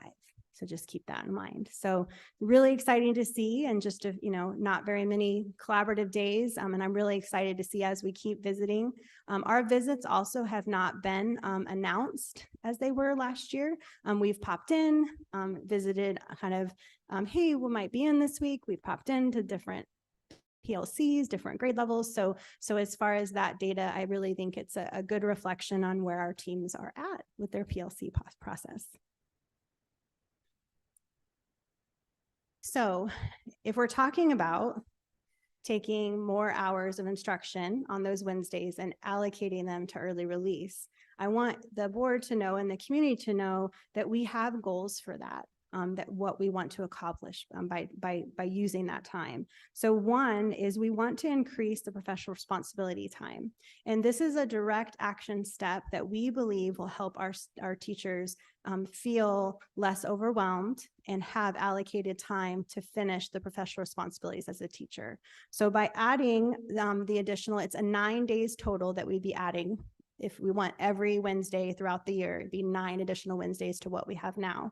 So 4 of those Wednesdays we want to allocate specifically to professional responsibilities. That means there's no PD, there's no collaboration with other colleagues. You are strictly as a teacher, that is your time to get your responsibilities done. Our intention is to schedule those halfway through the quarter. So they'll have a professional responsibility early release Wednesday in the middle of the quarter, and then they'll have that professional responsibility Wednesday at the end of their quarter. So we really think, and why we're proposing it to you, is we think it will have a positive impact on how our staff are telling us they're feeling about finishing, doing their job responsibilities. And then I provided a purpose there and rationale. I kind of already said that, but I've included it there as well. Our goal too was we really wanted to increase that collaboration and professional development time. Now, one of the things when we were here with you last year to approve this year's calendar is we differentiated that some days were collaboration and other days were site level PD. As I've been rounding with principals and getting their feedback specifically, the surveys give us feedback quantitatively, but just sitting down with them, what's working well, what isn't working well when we talk about early release. And one of the things I found is they really wanted more autonomy to decide if it's a collaboration day or if it's a professional development day. And that is because depending on when that common form assessment is given for that grade level, they might not be ready on a Wednesday to analyze that data, but they may very well be ready to do a development session with the instructional coach or principal. So really allowing our principals the ability to have that, but with still the expectation that we are moving our teams to that stage 7, that we're doing all the steps of the PLC process.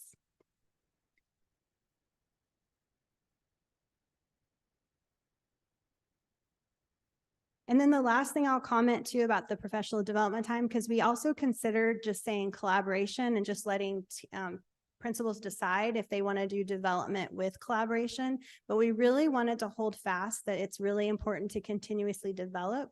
And what research tells us is that job embedded professional development that is easily transferable back to the job workplace is the most effective. So we want to ensure that there's still time allocated to that, and the principals are including that in their year-long planning with their staff. Our goal 3 is we also want to increase our district professional development time. Oh, I guess I didn't tell you this other thing. The total Wednesdays would be 23 for collaboration professional development by site. So that means that would be increased by 4. That would be 4 of those days would be increased. I have a question on the slide with the 23 Wednesdays. So you're saying that you're giving choice between collaboration and on-site, by campus PD time. Is there still a minimum amount of weeks that you want each site to provide PD, or will some grades be doing PD and other grades will be collaborating? I mean, how will we ensure that both of those things are happening? Absolutely. Well, one way that we're able to see the collaboration is working effectively, and the time, like on a Tuesday or a Monday when a grade level or team meets, is still moving them in the right direction of getting higher in the stages. We'll be able to see that in the work of the PLC, right? When we go to visit, when I meet with the principal, so we'll be able to assess that. The other way with the PD is they have to submit their plans to Executive Director Jennifer Benjamin's portal. It's Vector, right? They submit it to Vector. So they have to submit their plans and what they're doing as professional development. One of the things that we just recently talked to our principal group about is to really start thinking more backwards design of this is what we want to accomplish with the staff. And it all ties into that scorecard work, right? What are your goals and what are your action steps and how are you going to use your time the most effectively to accomplish those action steps? So what days need to be professional development? What days need to be collaboration? Principals asked, actually, when we talked today, they asked, could I do a little PD and a little collaboration on the same day? And we said, absolutely, because maybe you'll spend, 50 minutes collaboration and then maybe do some breakouts and do a development where you're helping teachers refine their craft and learn something new. So did I answer your question? Yes, and I am all for the site-based choices. But I'm also, as 100% for accountability. So the fact that we now, as a board, can see how those hours are being used, I think has helped all of us as board members get more comfortable with the early release Wednesdays that we have currently. And yeah, so it kind of all flows together for me. So thank you. Yes, that answered my question. Absolutely. And then our goal 3 is of the district professional development, and we are going to increase, currently we have 5, and we're going to increase it to 6 days that are dedicated for district. The purpose is that there are times that we do need to bring staff together at the district level for district initiatives or things that impact the district as a whole. So we need those opportunities. Examples I can give you are like our mandated literacy endorsements, English language learner development that impacts all schools, and then our middle school content as well, bringing, and we even talking about maybe doing some grade level vertical, horizontal across the district, bringing teams together. So really trying to bring us all together, right? Success for all takes us all. So. And then just the rationale again is we thought about, because Jen Ben and I were like, well, I think we want them more. We want to do more stuff with them. But really looking at the surveys and looking what our staff needs, we really want to recommend this calendar in the way that we've proposed it, because I know, just like you said, there's some things we can't control. Right? We can't control necessarily the finances that we receive from a federal or state level, but what we can do is control time to some aspect. And if we can respond to staff to say, we heard you, we're giving you more time to complete your professional responsibilities. We're giving you 4 additional early releases to do that throughout the year, 2 every quarter. And we're increasing the time that you have to collaborate and get developed as an educator. And that also impacts our classified staff as well, because those opportunities can also be offered during those collaboration and PD times too. And the district times too. So our last goal, and we really, the Fridays, we want to recommend to the board to approve maintaining 2 during the school year and still align to a holiday. And then we'd like to move 1 to the beginning of the year. So let's start with the Friday that we want to add at the beginning, which is on July 26th. This is going to be designated in our proposal, is designated for professional responsibilities. So we'd like to guarantee that all staff have a complete day to come in, set up their classrooms, do whatever they need to get done to be prepared for the school year before principals or leaders start scheduling meetings and start training. So it guarantees that white space, is what I like to call it on my calendar, even though I don't see much of it, but to really be ready and prepared, especially since our proposal is that we start on a Thursday.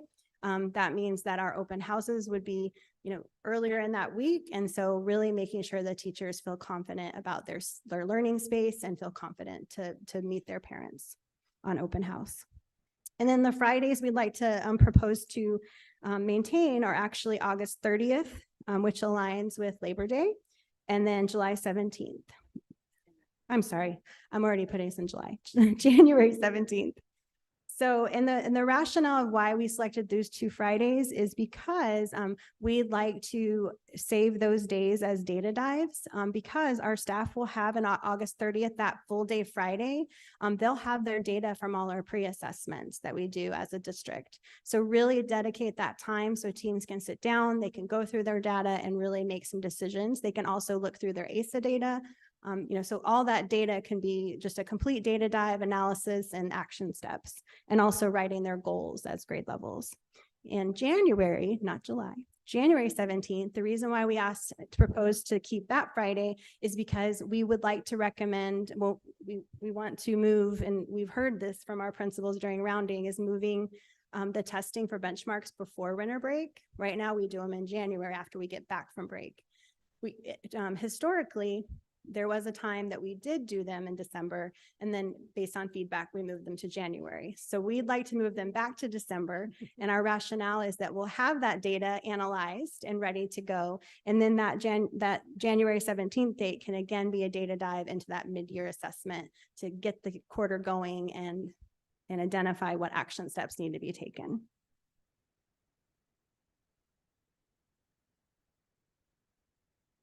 All right, so we'll stand for questions at this time. Again, we'll bring the calendar, this proposal, back to you January 30th for the final approval. We also would like to present at that time a similar calendar that follows the same structure and format for 2025, 2026. So our families and staff know what we're committing to for the next 2 years. And then we also would like to know if there's any additional information you would like to have before the next meeting that will help guide your decision to approve the proposal. Mr. Owens, did you have any questions? Yeah, a couple questions, I think.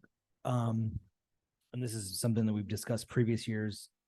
How does this align with Agua Fria High School? That's a great question. Agua Fria has not voted on their calendars yet. What? I think I heard that actually, so.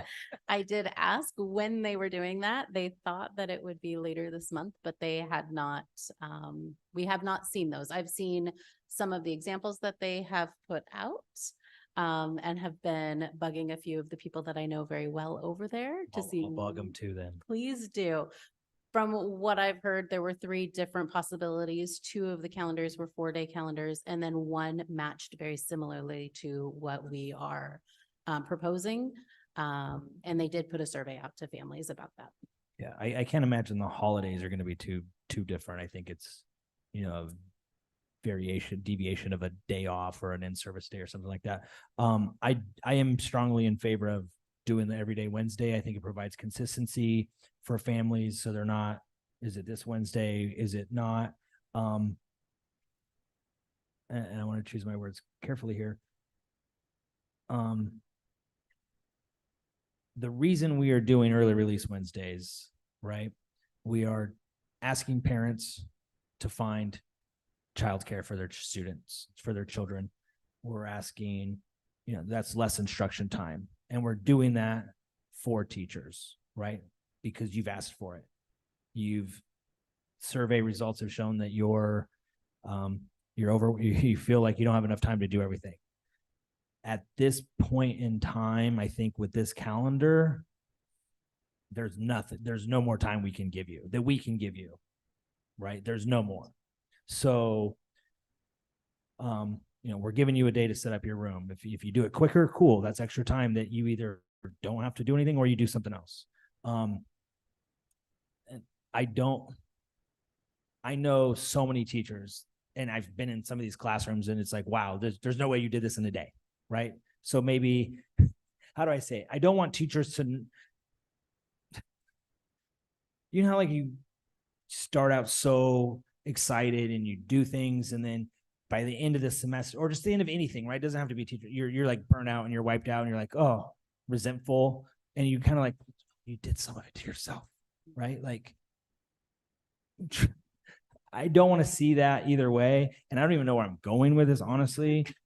I really want teachers to know that we're doing this for them because we want them to feel supported. Just please try to use the time. And I know that they will, and I hopefully that they will use this wisely, to better their, work-life balance and all those things. So that way, they're not counting down. I mean, everybody counts down to the end of the year, but it's not as aggressive maybe, but, I'm in favor of this. I guess that's my end result. That's why you don't do surveys at the end of the year. Ms. Clymer? Yeah, it's getting late, so I'm going to be really brief. I'm just going to bullet point this and be done with my feedback. I'm in agreement with every Wednesday. I've said that all along. I think it makes sense for a million different reasons. So I'm in favor of that. The full week at Thanksgiving, that extra day at Easter, or that break in April, I'm fine with both of those things in terms of feedback. Obviously my concern is hours of instruction and days, and that seems to line up. So I don't have any issue with offering those highly sought after vacation times also as a break for teachers and staff. Two things that I want to touch on really quickly, because I'm assuming other board members have received the same feedback that I've received from community members and things like that. And if they haven't, I'm happy to share it with them. One is on the 4-day week. And I know that Our Fria had 1 or 2 different options on the 4-day week. Here are my very quick thoughts on that. Number one, we're not Our Fria. We're not a high school district. And so we just have very different needs. Period. There's just not a whole lot more that we need to say about that. First of all, as Board Member Owens talked about childcare, right? We're asking people to find childcare on Wednesdays, and I realize that would switch. But that's a huge lift for a lot of families to come up with another day of childcare and or having kids stay home by themselves. And that's not a problem that Our Fria has to solve, but that is a problem that we have to solve. Another problem is food service. That's another day that kids are losing out on breakfast and lunch that we may serve them. How are we going to do that? Do we pack home meals on Thursday to send home with them for the weekend? How do we do that? Because letting them go without is not an option to me. So we've got to figure that out. We need more time to do that if that's the direction that people want to go. And I think last and most importantly, in regards to the 4-day week, is I've really yet to see any academic data that shows that that's what's best for students. I do understand the piece that is the staff highly favors that for various reasons. And I can understand that, right? As someone who, works remotely and has a flexible schedule, I understand the benefits of that completely. But I think that it's our job to balance what is best for our staff and what is best for our students. And I'm not suggesting that the data does not exist somewhere. I'm just saying I haven't seen it, and nor has it been produced for any other school in the Valley that has gone to 4 days. None of their academics have increased because they've gone to 4 days. So that's really important to me. And I know it's important to everybody here. So until something like that changes, I don't know that I'm going to be in favor of moving to that quite yet. The last point is on the collaboration with Our Fria. I know that is extremely important to a lot of parents because they use their older children as childcare providers for their younger children. They use them as transportation. They use them for a lot of different things. But back to my other point is that there's so many differences between a K-8 environment and a high school environment. First that you mentioned assessments.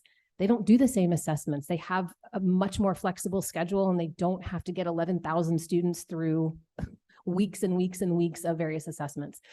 And so even trying to align with their other proposed calendars, I think the 2 other calendars they proposed where they have 2 weeks at spring break and some other things, because of that timing in the spring, I just don't see how that could work, right? We have state mandated testing, and as much as I would like to align, I don't see how that's physically possible.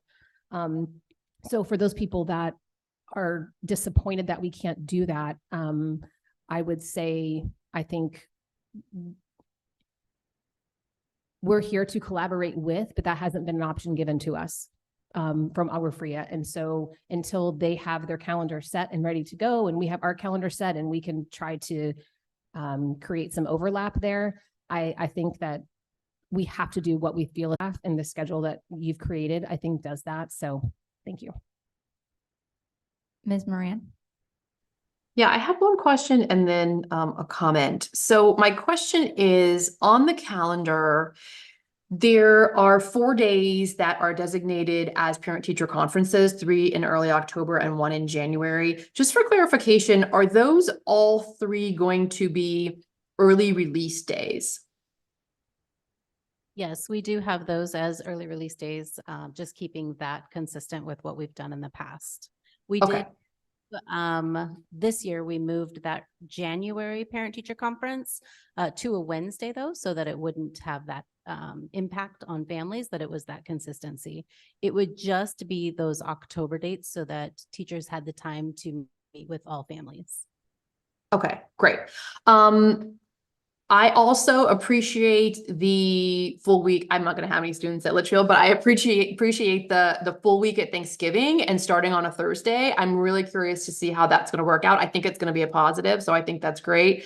I am in favor of the consistency for the early release Wednesdays. I think the staff and the administration has shown that they are effectively utilizing that time. And I would just add to Board Member Owen's comments that not only is that a time for teachers, but the time that the teachers are using for the collaboration and the PLC process is actually in the best interest of student success, because the teachers are honing their craft and getting better at what they're doing. And that results should be increased student success. So even though it is a gift, and some of those are really literally the gift of time, that collaboration piece that they're doing should result in increased student success. So that's another reason that I'm in favor of that. To address the comparison to Agua Fria, it would be fantastic if we could align, but I agree with the points that Board Member Clymer made about the 4-day week. Our audience that we serve is different, is very different from the 9th through 12th grades. And I think for as many people who have high schoolers and K through 8 folks, there are many who don't. And so I don't think because we have a few loud voices that think a 4-day work week, whether it's from a staff perspective or from a family perspective, is the way to go. I don't know that that really does speak for the entire community that we serve, and the students and families that we serve, and the staff that we serve. So I agree with Board Member Clymer as well that, you know, the academics to me is the most important. And so, you know, if we can get some proof or evidence that helps improve academics, that would be another, you know, potential notch on that for us to consider. But at this point, I don't see the pros outweighing the cons for that particular calendar change. But I like what I see here. I don't have any suggestions to change or improve. And I hope that if this is what we end up going with, that the staff will feel that we have heard their requests and that we are doing our best to accommodate and listen to the call for assistance in the time to help them with better balance and less burnout. I have one question about the 3 early releases in October. If I remember correctly, there was a little bit of, maybe it was an issue, and I could be remembering this wrong, we use a lot of high school kids to help us with our extended day, correct? So when we had those early releases, was that a problem for Thursday, Friday, because we didn't align with them anymore for having people to help us with watching our kids on extended day? I would need to get with Dr. Stair to determine if, do you know, Eric? Perfect. Mr. Stone is nodding his head yes, so. Yes, that was a boost for us in staffing those days because we did align with Agua Fria. Okay, so my question is though about that Thursday, Friday though, since we have those 3 days, that Thursday, Friday is going to be harder for us to have staff appropriately for our kids those 2 days if we're no longer. So that's just, I don't know if that's even changes this or whatever, but I would like to get some more information about that to see if that's the most appropriate thing to do then, if we don't have enough people to watch our kids on those early release days. We will check with Dr. Stair to see how conference week went this year and to see if there was any issues on those Thursday or Fridays. Okay, but otherwise I have been a big fan of early releases, obviously, since last year when we brought it forward. I believe in quality over quantity, and I think that we are seeing that our kids are doing well and that this is going to help them, and we're only going to see that be better and better. To address the big thing of the 4-day school week, I have the same concerns as my other board members regarding our students. I feel like it's really easy for some families to say 4 days will be no big deal. The kids that will be the families and the kids that I'll be the hardest for is our most vulnerable students. So we have to think about them and we have to be concerned about what's best for them as well. And I can't see that it's in the best interest of our students to look at a 4-day school week at this time.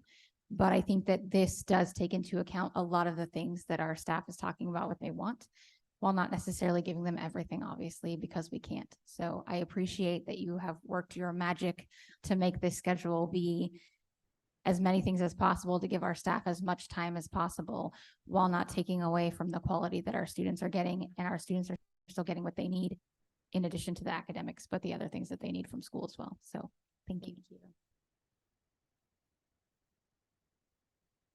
Anybody else have any questions, comments, concerns? Then I think we're done, maybe. Yep, that was the last thing on the meeting. So I move to adjourn the meeting. I will second. having a first and a second, call for the vote. Mr. Owens? Yay. Ms. Clymer? Yay. Ms. Moran? Yay. Also yay, motion passes. Thank you guys for joining us for this very long meeting.